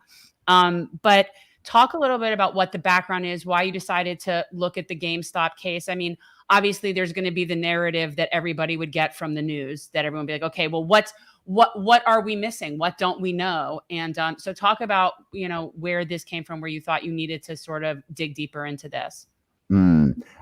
So yeah, the whole thing sort of came across my, I don't know, timeline on Reddit or my feed in January, and I started seeing all these memes basically about how a bunch of idiots on the internet were trying to like destroy Wall Street, and I was like, I can get on board with this. That sounds great. And then it became like this really rapid like education for me, because I didn't really know a whole lot about the stock market or like the world of finance beyond just beyond like realizing that they're the people who are, you know, donating a lot of money to all of our political candidates on both sides of the water, and it's all very corrupt. That was basically like the sum of my knowledge about it. And then this community had formed around GameStop, and they basically, I'll maybe go into like really details later, but basically they had realized they could maybe call Wall Street's bluff on this crazy bet that Wall Street had made. And yeah, people started making memes about it, and then more and more people piled in. And as you mentioned in the intro, the price run up started, and then as you very astutely pointed out, they just said, well, no. And the Robinhood and a whole bunch of other trading platforms stopped the ability to either buy or sell GameStop shares, depending on which platform it was. And the price tanked, and everyone just sort of thought, well, this is it. That was fun. It's over. And a couple of people have written about this already. The guy who wrote the book, The Accidental Billionaires, that went on to become the Social Network, the film. Yeah. He has just released a book about GameStop, and I'm still writing mine. So I'm crowdfunding it at the minute. And they are writing about what happened in January, in that short little period where the price like skyrocketed and then everything got ripped out from underneath people. But that was just like the start of what's been going on. And since then, this incredible community has like formed around it, started to educate each other on financial matters and what's going on in the market, and all the scale of the corruption, and like how do you understand it. And the community has like been educating itself, and it's been now 7 months of watching this thing like grow and evolve and dive and move, and like accuse everybody of trying to like infiltrate them. And either they are right and this story isn't over, and they have basically figured out some of the most like horrendous fraudulent practices ever and are trying to bring light to it, or it's all a bunch of nonsense and it's like the craziest internet groupthink that has happened since QAnon. But either way, it's a fascinating story. Yeah. I invested in Doggy Coin. Not a lot, but I just thought, it's as silly as this sounds, I love dogs, and I figured, what the hell, I didn't really take much stock in what, no pun intended, what Elon was saying, but I just thought, what the hell? This could be an opportunity, maybe to make some money. And, it seems that crypto is going to at least be somewhat part of our future.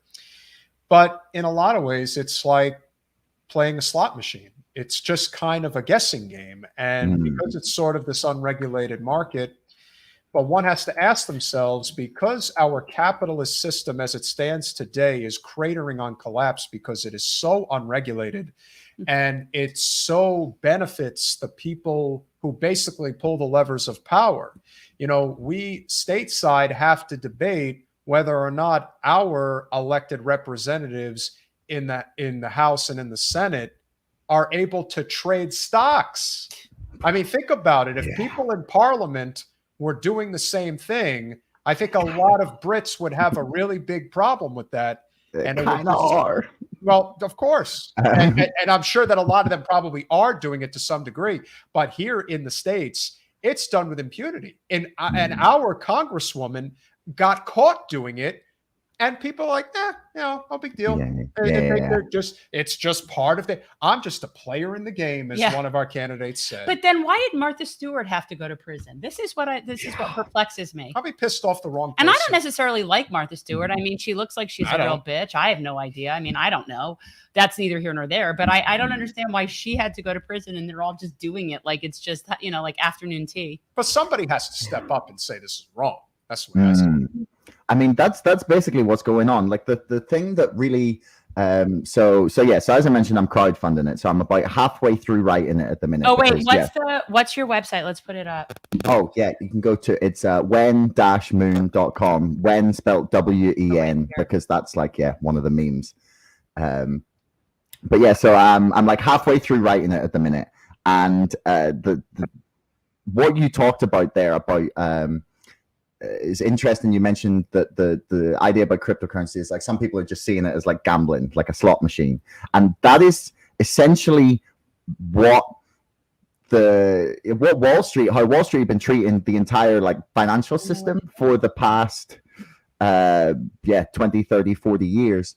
And the sentiment that was expressed that I really liked about the GameStop community is that they were basically turning around and saying, well, you're going to play this like a slot machine. Well, so are we. This is, we're just going to play you at your own game. And then all of a sudden there needs to be regulation.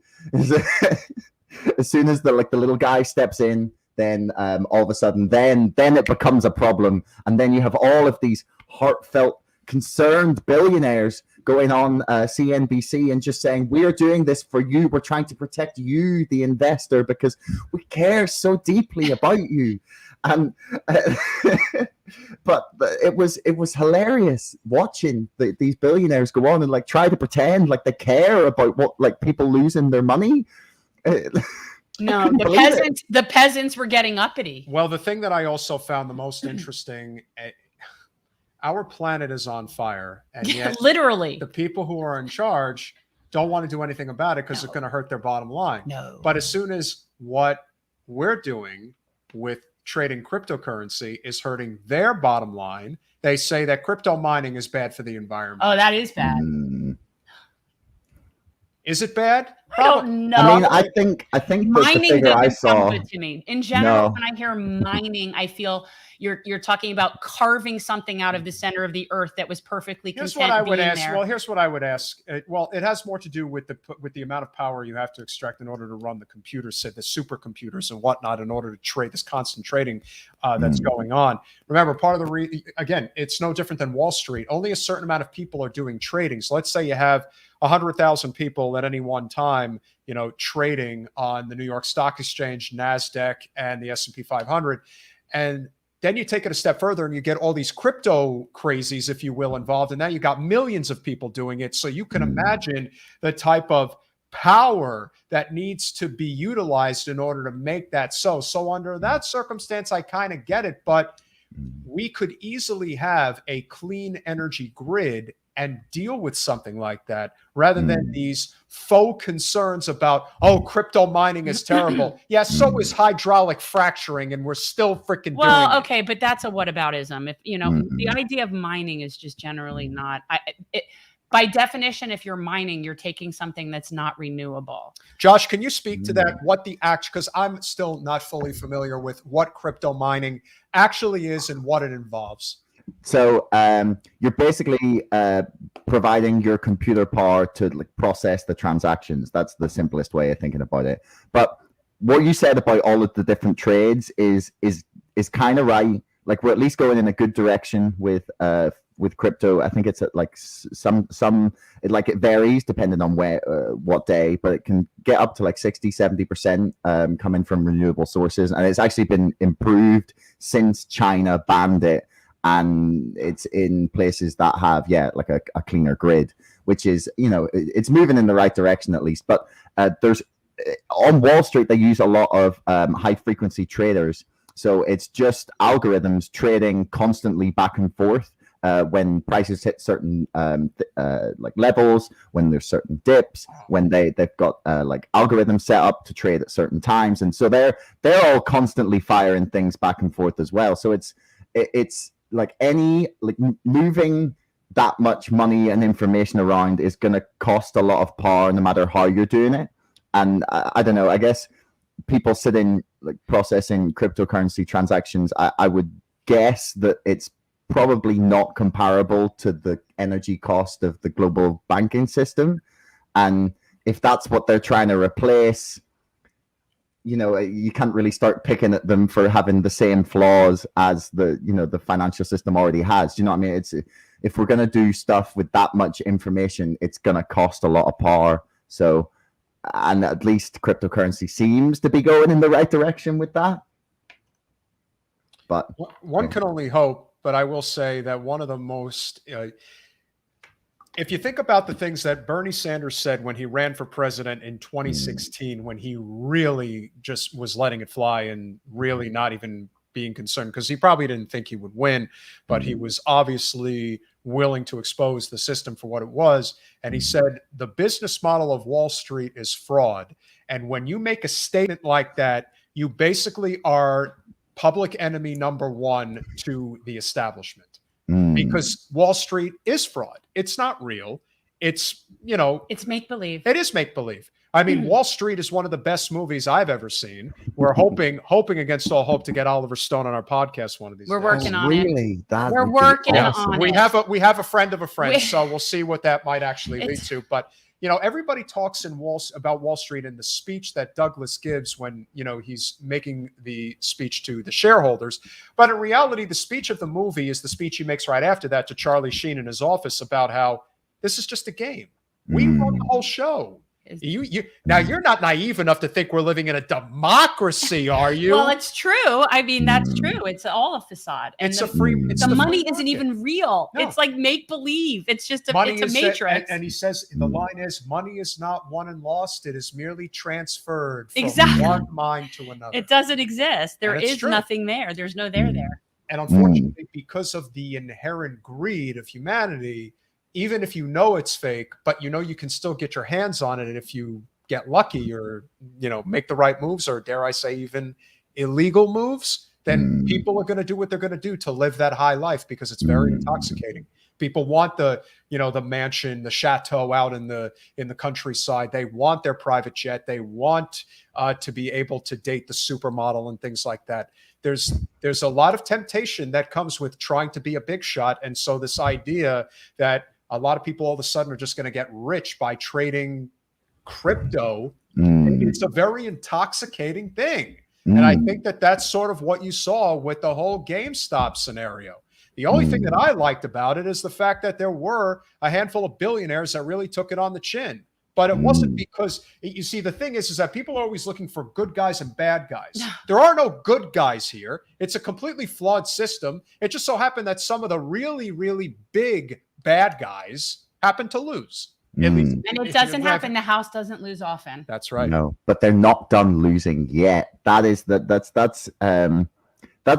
the story isn't over. So right. So you said that the whole game is fraud, and I'll explain to you what happened here in January and why people think it's not over, and what I'm writing my book about, because they're trying to bring light to some really horrendous practices. So basically, the whole thing was based on this idea of a thing called a short squeeze, based on when hedge funds are short selling a stock. So basically, they will borrow a stock from someone who's holding it. So say like a pension fund goes out and buys some GameStop because they think that's a good long-term investment for our pension fund, but then they lend it out to short sellers temporarily.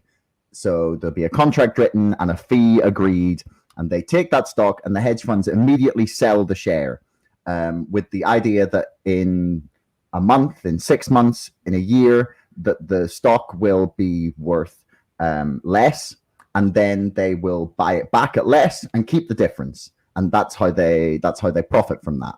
And people have said that it's a good thing because it allows hedge funds to bet against companies who are potentially carrying out fraudulent practices. And there's a great Netflix documentary actually about it called The China Short, which was really, really interesting. People should check that out. But essentially what happened was this practice got horrendously corrupted to the point where hedge funds didn't actually have to go and borrow the stock. They could just call someone up and say, hey, have you got the stock? And they just had to know where a share was. So they could theoretically print a share, say, hey, yeah, we totally borrowed this share, and sell it as if it was theirs, but they've just made it up out of nothing. And that's how you got to the point in at the end of January and the start of February where there were 140 to 220% of the shares sold short, which means that there was potentially 2 times as many shares in circulation as should exist. And the hedge funds, if they were able to drive GameStop's stock price to 0 and the company went bankrupt, and this is what happens when you short sell something because you're like undermining confidence in it. You're saying you believe the price is going to go down. So if the price is 0 and the company goes bankrupt, then no one comes searching for the shares, and they keep all the money they made from selling it tax-free. Except it turns out that GameStop wasn't in a dire position, and a whole bunch of people on Reddit spotted that this had happened. So they started to buy up the stock and say, well, when they eventually have to turn around and buy the shares back, we are just going to buy enough of the company that they cannot just buy it back from anyone. They have to come to us, and then we will set the price. That's the theory, at least.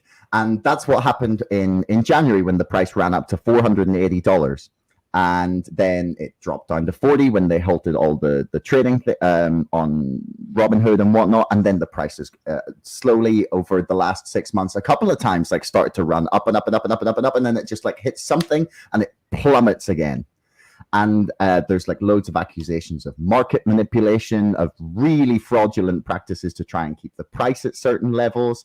And the entire thing has just been, watching this community like jump from subreddit to subreddit as they claimed each different place had been infiltrated by hedge funds or people trying to like manipulate the community.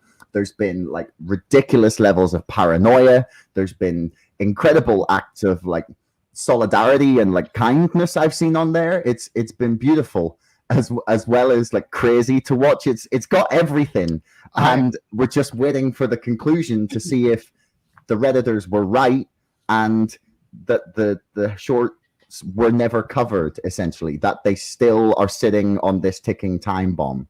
I saw one person on Reddit who said that they made $1 million on GameStop. Mm-hmm.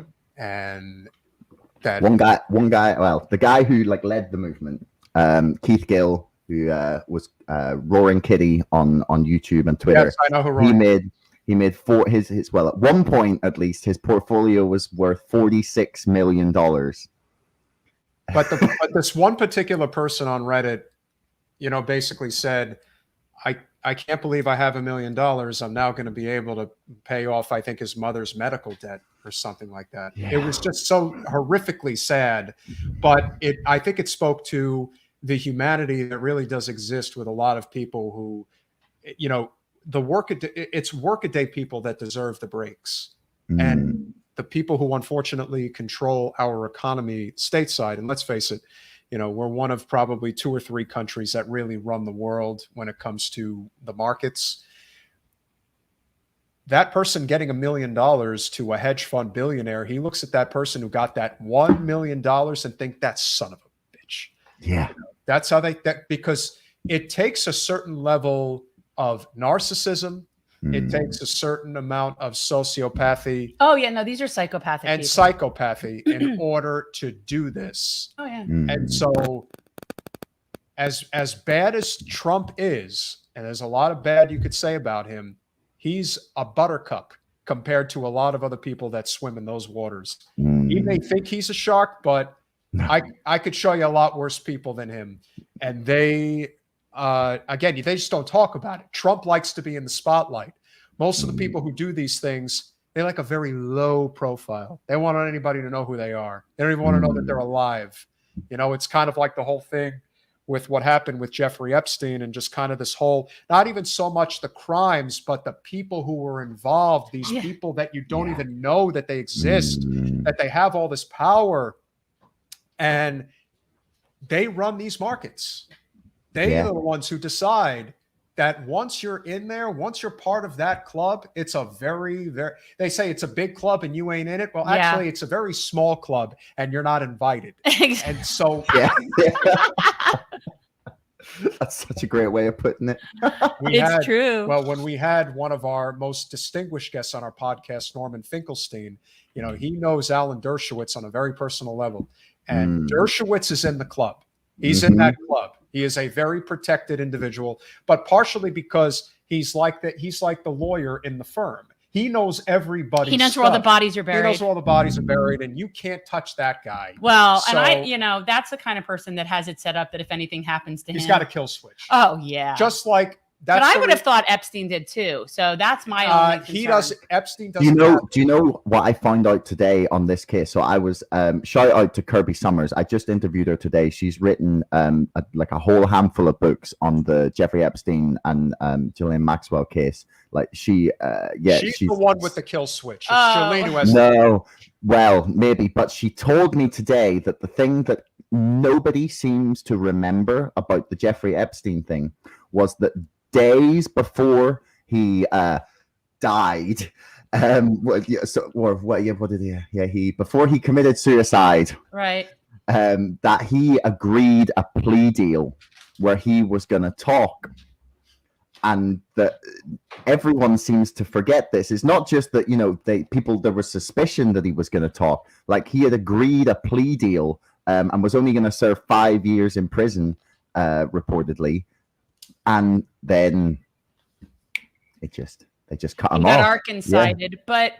But you know, my only thought is that this is somebody who probably has video, audio, all sorts of stuff. All that went missing. But see, that's what I understand. Like, I would think that if you had that information, you would have yourself set up that if anything happens to you, that stuff gets out. And this is time I questioned whether Jeffrey Epstein was dead. I'm like, I would think that if he was dead, we'd be watching 24/7 of Bill Clinton porn. And yet that stuff hasn't come out. So I don't, but the evidence disappeared from the safe. Apparently, it's gone missing. I think because there's a lot of this country that demands answers and really wants to know the truth about the nefarious wheelings and dealings of the corporate elites is how you get, you know, and again, it's like when you think about QAnon and everyone has an opinion about the validity of what that's all about. Yes, there's grifters who are convincing people of X, Y, and Z. The righteousness of what they're trying to fight for is not wrong, but you get these people who are opportunistic and scare people into giving them money and building this false movement. But the idea that there isn't nefarious behavior that takes place amongst the elite of the elites in society is just a complete falsehood. And it's no different than market manipulation. It's a real thing. And so when people get an idea of, well, maybe we have an opportunity to make some money in the market, let's go make some money. And then not only are they making money, they're making a lot of money. Yeah. And then the people who basically rig the game, because the game is rigged, say, all right, looks like you've had your fun, but we're pulling the plug. We're pulling the plug. Right. It's like they'll only let it go so far, which is what I say about candidates that are running against incumbents. They'll only let it go so far before they're like shutting this down, which is what happened with Nina. They're going to say, okay, well, you know, we let some other people get in, but there's no way. Like, we got to shut that down. And I think that that's the problem with not having a unified movement. You see, in Europe, if there really was a circumstance where the Tories were going to pull the NHS, you'd have 1 million people in the streets. It's happening. It is, but are they going to they need to get their asses in the streets. In Paris, they get in the streets. And in other places, they get in the streets. They don't get in the streets here in the States. We're going to on the 15th of October. We're going to try, but I don't have general strike. There's a general strike October 15th. I just don't have any. What for? You know, it's not exactly clear. It's really supposed to be an economic strike. Is what it's supposed to be. It's look in places that have unions that can. I mean, we're Florida. We're a right to work state. I don't know if you are familiar with that, Josh, but basically unions are crushed here. There's no power here. The idea is there's certain demands. I believe it's a $20 minimum wage. They want to end the emissions. Like, they have all the demands that are basically what our demands are, right? Like, these are the things. And I heard Kyle Kalinske mentioned it. I looked it up, and yeah, there's this thing pushing for everybody to sort of do something on the 15th of October. And I think the key thing that we're going to push for is no spending. There's Or at everybody least no just is not spending. Well, I still think that the best way to actually enact change in the States is you have to have a consensus, especially when it comes to online shopping. Yeah. That everything has to go through small business. It cannot go through any big box So I companies. think that's the gist of it. But I think we should also have an action, and I'm ready. I have my yellow vest. We had a really cool conservative come on our podcast on Monday. Her name is Carol Roth, wrote a great book, The War on Small Business. And she advocates for using anybody but companies like Walmart and Amazon. And that's where, as I like to say, the unification between progressives and libertarians is a real thing. And it needs to happen where the primary issues of agreement can be found. You know, if you're going to get marred down in very specific minutia about things like abortion and gun rights, you're never going to win. But there are a lot more important pressing issues that affect our day-to-day lives other than the culture war that we're actually going to come up with solutions. The second we start talking about as a collective economic solutions, that's when the establishment that's brings when the they hammer bring down the down. hammer down. That's how it works. And so the sooner people realize that this stupid infighting, this clickbait nonsense that we have to deal with here stateside with the podcast, that's when we'll get somewhere, when we recognize that we really need to have this unified front. It's right in our face, I would think, when we're being shown that, yeah, the game is rigged. We don't care if you figured out a way to beat the game. We're just going to make up new rules. We'll just make them up as we go. Because they can. And that should spark a revolution, if you will, but it hasn't happened yet. And I don't know what it's going to take to get our country in gear. And so I'm wondering, as we, kind of wind down the conversation, what you think the evolution of this crypto movement is going to be next, in light of the fact that Wall Street, and especially it appears the Democrats, led by Elizabeth Warren of all people, they're trying to crush this. They don't want people having another alternative. It's so ironic that Warren is involved in this. No, it isn't. Well, I guess not, but whatever. But I am curious as to where you ultimately see this going, because it looks like the powers that be, the Wall Street power brokers, are going to try to buy off Congress to pass laws to basically effectively kill crypto trading. There's two things I want to say on that. So I think that Congress are naive and are probably unable to regulate the crypto markets in a way that will be enough to shut it down, because it's a technology that has no centralization. Like, that's the attraction. And I think that plus their lack of knowledge or understanding of it they might put some bumps in the road, but the technology and the idea of it will, if it is good enough, I think it will succeed regardless. The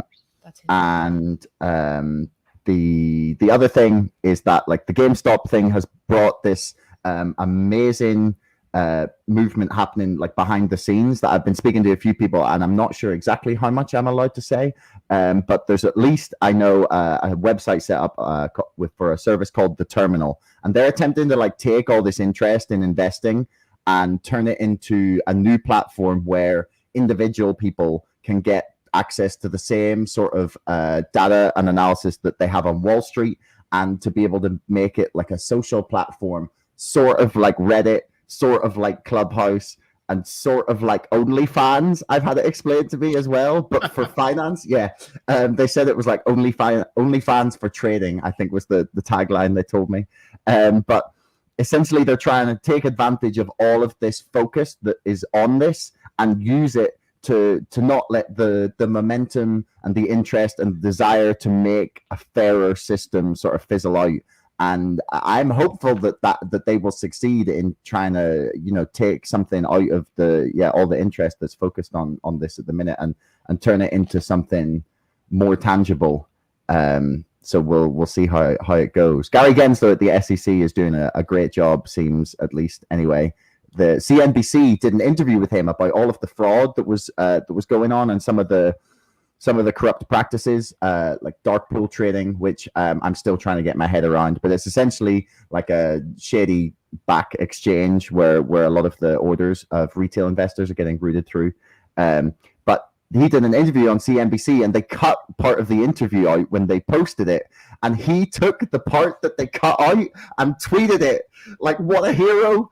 And he's working for the SEC. He's the head of the SEC. So it seems that at least we've got someone who's not bought off yet in charge of regulating this. So it's looking like maybe there's a chance. Maybe. Yeah. Well, we try to be optimistic here. You know, we're used to these Sisyphean tasks and not really getting very far, but it's baby steps. The only way that we could actually have a trading market that is fair is there is a cap in terms of how much stock you can own in a company. If there was a cap in terms of how much stock you can own, it means that it can only be manipulated so much in terms of the price structure. So if you have a billionaire who sees an IPO that he really wants to get involved in and decides to buy 5 million shares, for example, of a particular company, well, who can afford 5 million shares of an IPO that's starting at $50 a share? Nobody would be able to do that unless it's the super rich. You're at a certain level where you wouldn't be able to put, $40-50 million into a stock.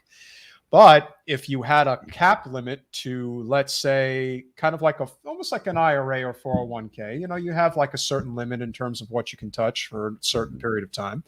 And you could say that this particular stock, you can buy 2,000 shares, and that goes for everybody. And obviously there would be strict regulation. Like, you can't create 50 accounts and just buy 2,000 shares doing it that way. If the market was regulated that way, there would be there would be much more of a consumer control of the market and a lot less price manipulation, because there wouldn't be as much to gain. And that, to me, is how you would do this. It's one of the reasons why Bitcoin, in reality, is much more effective than Dogecoin, because Dogecoin has no cap. Whereas Bitcoin does have a cap. There's a limit to how many Bitcoins have actually been created. It's why it became so commodified. And one Bitcoin 10 years ago was worth, I think, maybe like $1,500. Today, it was peaking right around $60,000, which is amazing. I mean, $1,500, if you had invested, let's say $25,000, $30,000, a few years ago, 10 years ago, you'd be a millionaire today. So there's no question that if you do it that way, and that's really the idea behind investing, is that it's really supposed to be long term. It's not supposed to be short term. Yeah, like, it's not about the gambling immediately. The one thing I would say actually on what you said is, like, I kind of like the idea, but I feel like that's really difficult to enforce. It's a really difficult one to actually, because, like, someone might just be the owner of the company and want to buy all the shares. The better way forward, and this is something that's been proposed by people in the GameStop community, is to have everything to be traded like a cryptocurrency on a blockchain where everything is visible. Because one of the biggest problems that people are having whilst trying to figure out what's happening with the GameStop saga is that everything is sort of a bit shady and a bit in the shadows, and sometimes you can see what's going on and sometimes you can, and they can route things through different ways of buying and shares or selling things. And if everything is like there and on the blockchain, it's not relying on hedge funds to tell you accurately what their positions are, because as Jim Cramer kind of pointed out, it's literally, the truth is antithetical to their game. Kramer? Okay. Yeah. There's this amazing video on YouTube of him doing a behind this, like a special interview like 15 years ago or 10 years ago for some hedge funds on Wall Street. And I don't think it was ever meant to see the light of day, but it's him basically laying out how, if you're in a hedge fund, you can try and manipulate the markets in specific ways, and how you can, you know, call your mate at the Wall Street Journal and like spread some rumors if you don't like what's happening. And he was talking about, say you wanted to, like, you know, short Apple, you expected the price to go down, you could call some of the Wall Street and be like, oh yeah, you know, I've heard AT&T and Verizon are not happy about the contract Apple wants, and all of a sudden you spread a little doubt. And he spends like 20 minutes laying out how to manipulate a market, and it's on YouTube. People can go and search for it. Right. It's just legal thievery. Well, I think in a way it's just legal thievery. We're also seeing just sort of this new generation come up and see the markets in a different way than the people who were part of, let's say, the boomer generation, in terms of how, you know, trading used to take place in the 1980s. It's not like that anymore. And people are much more aware. Obviously, when in the 90s they started trading on computers primarily, a lot of that's just evolved over time. And we obviously saw what happened with the dot-com bubble. You know, Mark Cuban is probably the best example of that. I mean, he really was in the right place at the right time and nailed it as perfectly as you could, because as soon as Yahoo bought his company, it basically tanked within, I think, less than 2 years. And Mark was able to make, I think, like $2.5 billion net off of the sale of his, I think it was computer programming. It was just remarkable how lucky he got. I don't think there's a lot of good, wealthy people out there. There really isn't. But Mark seems to be maybe the one person that I look to that I actually think has at least an ounce of humanity in him, for somebody who happens to be a billionaire. And I do listen to some of the things that he talks about, but he really is like that outsider. There's not a lot of people like that. Most of them are like, you know, they are like the Koch brothers in a sense, that everyone has, you know, their share of the pie that they want. And they don't care how many people they have to crush in the process, and they don't care how much pillaging on the planet they have to do either to get it. No. And so that's the lesson that I think needs to be learned here about what is the future of crypto going to look like. Because a lot of these billionaire guys, especially the older ones, they don't really understand it. They can hire consulting firms and pay them. I think they understand it just fine. They understand it's a threat. They understand it's a threat. They understand that they can't control it. And that's the problem.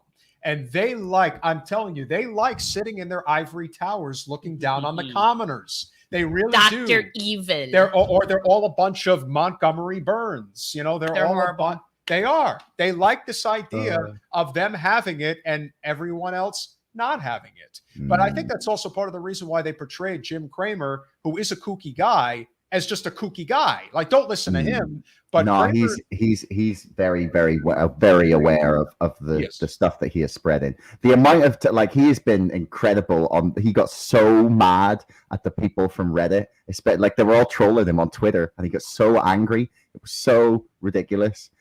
Crypto is a stupid investment. All of my money. That's our producer. It's a good job. Good, nice job, John. Well done. Nice to know that you support the three most powerful MIC corporations in the world. John, our producer is big in with the military-industrial complex. But he's just supporting Debbie Wasserman. He's on her payroll. But I also think it's funny because this is someone who I don't imagine has a very large portfolio. Oh, goodness gracious! I mean, John, you should think about divesting some of that. That's why there really needs to be sort of this unification, as I keep saying, amongst non-corporate, non-partisan labor. That's really what needs to happen. Because people, I honestly don't think people really understand how little they have and how much more they could have. There really are people who literally can win or lose $1 million in a day just doing this stuff that doesn't add any value to society, none whatsoever. This is just rich people throwing money, having money fights. That's all this is. This is rich people having money fights, and they control the world, and we've got to take our power back as people. Yeah. And so I do think having these conversations are very, very important. Where do people find you? Where do people find you? At the Jist. Yes, I am on Twitter at Give Me the Gist, or just Josh Hamilton. It should come up if you search for me. All right. Or you can go to thegist.co.uk. That's the best place to probably go. That's JIST, thegist.co.uk. Because we don't have that's our one for the UK. We don't have .com for everything. Yes, exactly. Josh. There it is, Jen. Josh, it is a real pleasure. I think the next time we have you back, one of the things that we're looking to do more so going forward is we want to do more panel discussions. We want to have more guests come on. And I think that this type of conversation is very, very important. There are a lot of people stateside that we're aware of that are very crypto savvy. So I like the concept of potentially having people from all over the globe who want to talk about this. Yes, but I don't know that they're all as good as Josh and are willing to be up at 3 o'clock in the morning. What time is it where you are? Not that bad. Oh, it's 2:20. You see, you're really lucky. I sat up till 4 o'clock in the morning last night. Oh, I forgot you're only 5 hours. I thought you were 6. You're 5 hours ahead of us. Yeah, no, you got to cross. He's got it. Well, yeah. Where is it? He's London? In Northern Ireland. So he's to the. So he's west. He's correct. Not, well, that's west of. He's west of the Meridian. He's west of London. So there you go. Yes. If you were east of London, it would be 6 hours. So there you go. But nevertheless, we're very grateful for you coming on this evening and giving us a crypto lesson that we so desperately need. Because the truth is we do. I don't understand it. But fortunately, I don't have any money to invest. Contrary to what somebody said, I'm not making a 6-figure salary. So fortunately for me, I have no money to invest. Let's get it on the crypto game. It takes money to make money. I was going to say scam, but it's game. It takes money to make money. And there's a lot of scams out there. So there's an outrageous amount of scams out there. If anyone wants to really understand the technology, the person who was doing the best interviews about it was Lex Fridman. He did a couple of interviews with some Bitcoin and Ethereum people and the creator of Cardano, and it's the best interviews that I've listened to, or podcasts or anything that's really helped me understand it. Or Gary Gensler, the head of the SEC, did a lecture series with MIT that's on YouTube about introduction to this is right up his little geeky alley. No, yeah. I find it fascinating that it's the head of the SEC who did it. He did it with MIT. He did like a lecture series, and it's all on YouTube. And I think it gives you a good it gives me faith that he understands the technology and like why it's attractive to people, and it's not just some like hedge fund puppet sitting there, willing to just do the bidding of Wall Street, essentially. Well, unfortunately, that's the way it has been for, I guess, a century or more. But times are changing, and we're starting to learn a lot more about how we can take control of our finances for a better future. And with that said, Josh Hamilton, to the moon. Check out and help him, because he's he's crowdfunding this and he's working on it. And it's information that you're not going to get from anywhere in the mainstream. So there's the GoFundMe. Check it out. If you could lend a hand, definitely do. Josh, we really appreciate you coming on, and we will definitely see you again soon. Bye, no Josh. Problem. Thanks. Bye. Have a good night, brother. You always have to forget. I always forget it's the middle of the night. No, I mean, he doesn't seem to care. No, he doesn't. But we also have Lou back on camera. And I also I always think about Rania with that. Like when I'm watching Rania live, and I'm like, okay, it's like 3 o'clock in the morning, 4 o'clock in the morning for her. Speaking of Rania, she and Jordan just did Jordan Chariton, of course. Everybody check out Status Quo. Great. If you want actual news. No, they did a great interview together the other day. I highly recommend people check it out. So since Lulu's here, Lulu sticker. Everybody, be a Patreon. Very important. Be a Patreon. We really and if you guys can support the show. Mm-hmm. It is very important, and we really do appreciate anyone who can pitch in. You start as little as $5 a month. It could go to $10, or if you're really feeling generous, $25. It's fancy. It is fancy. It's not fancy. It's not $1,000 a month, as some podcasts would like you to pay. No, we're trying to be a little bit more economically reasonable on our show. So if you can chip in, that would really be very, helpful. very helpful. It is helpful. And it is. And you get to see more of this lovely lady. Look at her. She's literally smiling. Who's the happiest That's dog? Lulu smiling. I Lulu know. smile. Who's the prettiest girl? Look at her smile. Lulu smile. See? How could you? I mean, come on, guys. How would you not want to be a part of this Oh, process? she's so cute. It's a lot of fun. So before we wrap for the night, We we do do have a have bootlicker. one final story. We do have a bootlicker this week because we just had to get this guy up because he doesn't want to let up. And that, of course, He just is won't Byron Brown. Go. So for people who don't know who Byron Brown is, he's the mayor. Does anybody current really mayor want to of know? Buffalo. Still, apparently, still the mayor. Still the mayor. So this Soon to be. ex-mayor, right? Well, this is the thing. So for people who aren't following, because they don't follow Buffalo mayoral race, this is the Democratic incumbent. So he is a Democrat. He's been sitting there for, I believe, 30 years or some ridiculous amount of time. Now, he's been there a really long time, sitting there as mayor. And he just lost in the primary to a woman named India Walton, who is a socialist. And my understanding is that she won clearly. Like, this wasn't like a question, like he's not debating the result.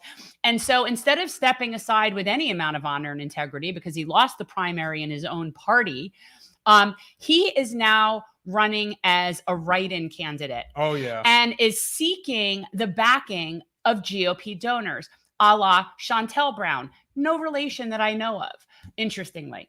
But yeah, so this gentleman who is an incumbent Dem is sucking up to GOP donors, running as a write-in candidate, and instead of accepting his loss in the primary to India Walton. So this is somebody who just cannot let it go. And also in the city of Buffalo, my understanding is their commission, do they call it a commission or City commission? City or council? Okay. City council. Whatever. The same thing. They are now drafting new law, new rules, new stuff to create a city manager position to undermine the power of the mayor position, which is an elected position. A city manager position would not be elected. No. And they're actually doing all of these things to undermine the person who is democratically chosen by the people of that city. And quite honestly, people of Buffalo, you need to be out in the streets. This is unacceptable. It's not even like he's disputing the election. He's not disputing the election. They acknowledge the election. She won the primary. She will win the general because it's a blue place. It just is. The Democrat wins there. That's my understanding. Like, that's not the issue. Yeah, this is really just a case of, and again, as much as I think he really is upset that he lost, I also think that the corporate establishment is putting him up to this. Like, they are trying every which way to stop India from winning this race. She won the race. That's what's so frustrating. Winning the general election. Correct. And so he has to be a write-in. There's two rules of thumb here. One, if somebody like India Walton takes over the city of Buffalo, that's really going to be a game changer for hundreds of thousands of people. It is. And it's also a game changer for the state of New York. For the state of New York, especially for something like the New York Health Act. It is. But on top of everything else, and maybe the signature issue of them all, because at the end of the day, most people don't think on a macro level. They always think on a micro level. There are a lot of people, unfortunately, and this is a much bigger problem on the Democratic side, the entrenchment. They just won't let go. Somebody like Byron Brown is probably created a lot of jobs for an entrenched class of people. Friends and family and cronies. And when he is no longer in power and India Walton is in power, who isn't cronies with them, they're out of a job. They're out of let me rephrase that. They're out of a cushy job. Well, they're out. They're losing. The gravy train is correct, closing for them. And they don't like the way that looks because she's not going to be on the take. She's a socialist. So her goal is to actually empower people. I don't think people really understand how monumental it is a big deal. This is. It is. It's a big deal. And look, I don't know what damage it'll do having him on there as a write-in. I don't know enough about their demographics and their elections to know. Again, is it possible that it could cause a problem? Absolutely. But you don't take anything for, but you don't take anything for granted. No. And that being said, the two races that we are right now kind of concentrating on are her race, which is November 2nd. And the race that's down here, Florida's 20th congressional district. And those right now are our priorities. We'll see what happens with Nina next month, but we don't know. There's an announcement, but even still, that wouldn't be until I think April or May. That is correct. Well, April, but never. Well, you would assume we're not making any assumptions. No, we're not making any assumptions, and you don't want to do that. Nina made an announcement the other day, like sort of a teaser, that come mid-September that she's going to have something to say. Now, And that could be a something lot will of be- different things. It certainly could. It could be a lot of things. Like, I'm not going to, It could be the hello somebody pack or something. it could be a lines. pack. It could be that she is running again. It could be she's running for something else. It could be a lot of things. Who knows? Well, if she's running for anything, she's running for that seat, but that's a whole other story. I don't know. David Dole did sort of like a prediction, like more likely, less likely, but like, and one of the things was going for the Senate seat that's going to be up. And that was his less likely. Like it was just funny. He went through and just for, just for shits and giggles, he wasn't really being serious. Nina would have to be a sitting congressperson to run for the Senate in Ohio. And to run a statewide. And I honestly, just from what she's just been through, I don't think that, but hey, and if she did, I'd be totally supportive, but I don't think that, but could it be a PAC? Ohio is a big, big state. But it could be a lot of things. It could be an organization. It could be a PAC. Who knows?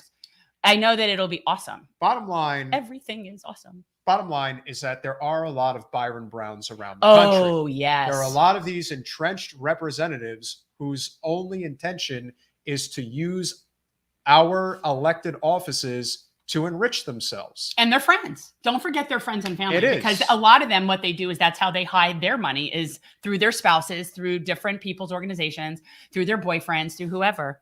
Yeah, it is. And it is. And it goes without saying that when it's one thing to have a very comfortable job.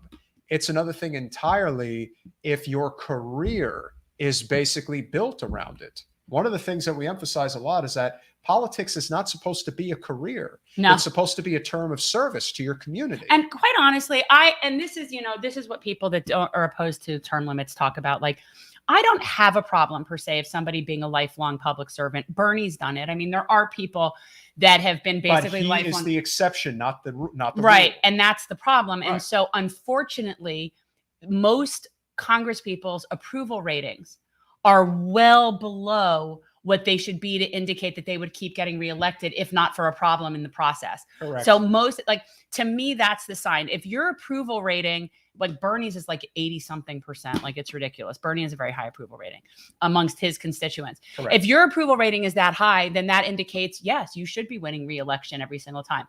But when your approval rating is below 20%, and yet you keep winning reelection, that's a sign that the system is just not functioning as a democracy. So, Correct.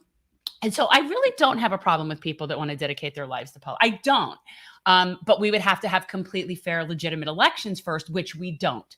And so given that we don't, to me, the fix on that, and term limits has its own problems too. This is why that's one of those things where I'm supportive of it. If the legislation was correct, like I'd have to see, I'm not anti, but it's got problems too, because then you figure if somebody knows they're terming out, they can burn it all down on their way out the door and they don't have to worry about reelection. So it's like, yeah, but when you're not accountable anyway, because they live in gerrymandered districts. They do whatever the hell they want anyway. I know. Well, that's the thing. So it's like, I'm saying I see both sides of that. So it's like, I support the idea of term limits, but we have to be aware that that has its own pitfalls too. You don't want somebody sitting there in a Senate seat for a 6-year term that they don't have to be reelected to, and they have like all these years to just sit there and do whatever they want and not be accountable. Well, that's exactly not that they're accountable anyway, but that's the problem. That is the merit to the argument about why you do have term limits, on top of the fact that it's really, as again, brings it all full circle.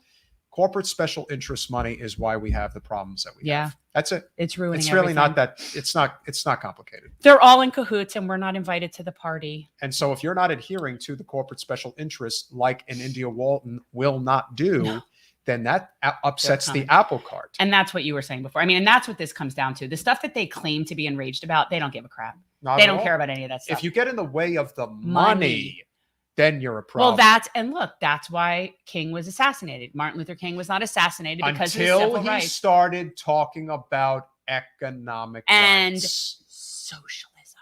Once you start doing that, once you start talking about the wicked socialism and actually allowing workers to have power and have control of the means of production and control the ends of their means, like same thing with Bobby Kennedy. He did the same thing, and he paid the ultimate price. Start talking about sharing the wealth, and they're not having it. You could start talking your hippie talk. Maybe they'll legalize drugs. They'll throw you a bone. They'll let Black people have some rights. They'll let all that stuff happen. But you start talking about digging into their wallet, they're not having it. No. And of course, I think is a great way to end the conversation. This was a very good show tonight. What do we have coming up, though? Like, what do we have coming up? Next week, we have an interesting week. We do have an interesting week coming up. We're setting the final details for Monday as we speak. But Thursday, we are scheduled to have Nick Brana and Zaina Day from the People's Party. I think it's very important that we have a conversation about what their goals are, what they intend to do, and frankly, the mistakes that they have been making, because we do need a third party option in the United States. We're not sure that that's the one. And my thoughts on People's Party has always been, I am supportive of, and I say of any and all efforts to move us forward. Whether or not I would ultimately sign on or vote for that candidate or register with that party, that would all remain to be seen. Currently in Florida, to be anything but a Democrat is completely useless. And that's just the way it is. But I know we're going to end up getting crap from all the haters about, can't believe you're talking to them. And then there's the people that'll say, well, we didn't do the right thing and invite so-and-so and all this stuff. Here's the thing. We just want to talk to people and have discourse. We're fermenting discourse. 100%. Not discord. And I got to tell you something. Consider, when we talk about the righteous anger of Tim Black and why Nina deserves so much better. Nina was the keynote speaker for the People's Party convention, and it didn't really seem like the People's Party did much of anything. Not only that, she still gets crap for that from the people that then use that against her and say she's not enough of a Democrat because she spoke at the People's Party. So we're going to clear that up.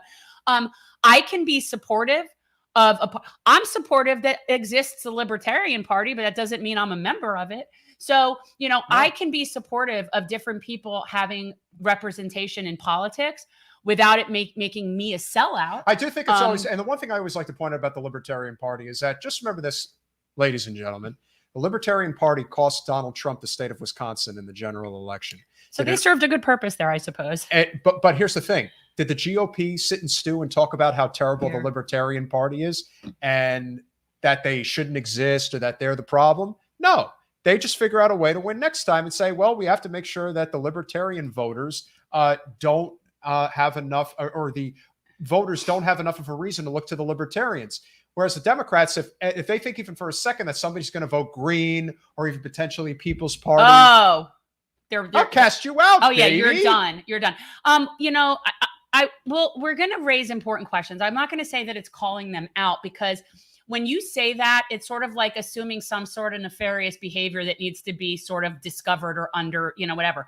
This, as far as I know right now, with nothing else to it, it just might be a strategy that may or may not be something that I think will work. But that's it. And to not have the conversation is so. No, I agree. And even if that were the case, like I said, the biggest problem that I do have is when we will raise questions. Yeah, if you are running to, be in the third party movement, and that's great, but don't crap on the people who are still fighting to try to salvage what they can within the party infrastructure that they think still has work to be done in it. And that's okay. People can have disagreements, but and you don't have to participate. Right. That's actively fine. Working against each other is obviously the biggest problem. It doesn't help. They're like wanting to burn it all down. We also have candidates next week. Yes, Who's coming on Thursday? So on Thursday, we're going to have Angelica Duenas. I think Duenas, is that how you say her name? Duenas. She's running for Congress in California's 30th congressional district. I think that might be someone I have to vote on tonight. Might be part of Catch Fire. She's a very good candidate. She's running for a second time. And guys, just for, I hear candidates all the time. I don't always know who's who. I got to look. And on Monday, we're going to be having maybe a girl who is running against, how we talk about who the worst Democrats are? Say who she's running against. She's running against Adam Schiff. So I'd heard about her. I'd heard about her because obviously that's an unusual name. So I had to be like, okay, what's this about? And I just saw her on, I'm trying to remember what show I just saw her talking on someone's show. Katie. Was she on with Katie? Yes. Okay. And I just really, I liked her a lot. And I thought she just had a lot of really good things to say. And so, I like to platform candidates that are working on the good side of things. Shaheen, we are not, I don't think I am. Yes, maybe a girl. I'm not sure if I'm familiar with Maxwell Frost, but we'll look him up. And honestly, anybody, if you have progressive non-corporate and then even have to be progressive, quite honestly, if you have non-corporate candidates. No, just not corporate. That's all that matters. Yeah, it could be a libertarian. Let me tell you, the word progressive has been completely co-opted. So non-corporate. You can't There is no wishy-washy. You're either non-corporate or you're corporate. Because quite honestly, if you're not corporate and you're not being held up by those things, then you're going to have to address whatever the needs of the people are, or you're not going to get elected. That's the same argument that we had with Carol Roth on Monday. Is this idea of, look, we may disagree, but we absolutely agree that corporate special interest is the problem. Yeah. And so if we can agree on that, then it's amazing what we can ultimately, come to. But if you guys, if anybody, if you guys have candidates that you would like to see us platform, by all means, generationalchange@gmail.com. First want to say thank you to Roger Meadows. He is a tremendous supporter of our show. He's a great super chatter. We really appreciate that. Very interesting information. And obviously, yes, Governor Cuomo made it his mission to destroy the Working Families Party. He's made it his mission to destroy them. And you know what? The Working Families Party, DSA, and of course the Sunrise Movement cleaned house during the city council races, during the mayoral race. Good. Eric Adams may be the next mayor, but a lot of the lower seats are being occupied by non-corporate representation now. And that's big. And so in this case, in Cuomo out of the way, who knows, Roger? Maybe we really do have a shot at the New York Health Act in the next legislative session. Yeah. And that's what we're going to be fighting for. That is one thing that we are going to be talking about with, not going to say who, but right now, it looks like on Monday, we are going to be speaking with a group of fellow content creators about this needless rift that we need to find our common ground on when it comes to policy. And I don't know how much I'm going to I might have to abstain from some of that conversation. Well, it depends on where the conversation goes. But if it goes to a place like we are going to unify around fighting for the New York Health Act, then we're going to get somewhere. But if this is about just continuing to grow your platform, then we are going to know who's actually on our side in this non-corporate movement and who is on the side of careerism. And that's really what it is. It's not a matter of, I have no interest in perpetuating nonsense and fighting with any of these people. You can continue to call me out or whatever you're trying to say. I don't even care. But if you're not on our mission, then we just have no need. That's right. And that's what we're going to find out. And we're going to find that out. You know when we should find it out? We should find it out between now and whenever Nina makes her announcement in September. You basically have a month to decide what you guys want to do. Or if you're on our team. And it doesn't, and again, not a judgment. No. But if you're not on my team, it's just you're not on my team. Just make it known. Yeah. Just make it known. So that way we can distinguish between who is fighting for the cause and who isn't. Because as I said to Nina the other day, whatever you choose to do, Jen and I will be there now and always. Of course. So that's where we stand. We appreciate you guys as always. It's been a great show this evening. We hope you have a fantastic weekend. And so Monday, check it out. It could be interesting. I could end up getting up and walking off and feeling irritated. You might get a viral moment. You never know. You might get a rant. It could happen. And plus, I'll definitely be here to talk to Maybe. Maybe. Maybe I will. Maybe she won't. Maybe I will. We'll see you Monday.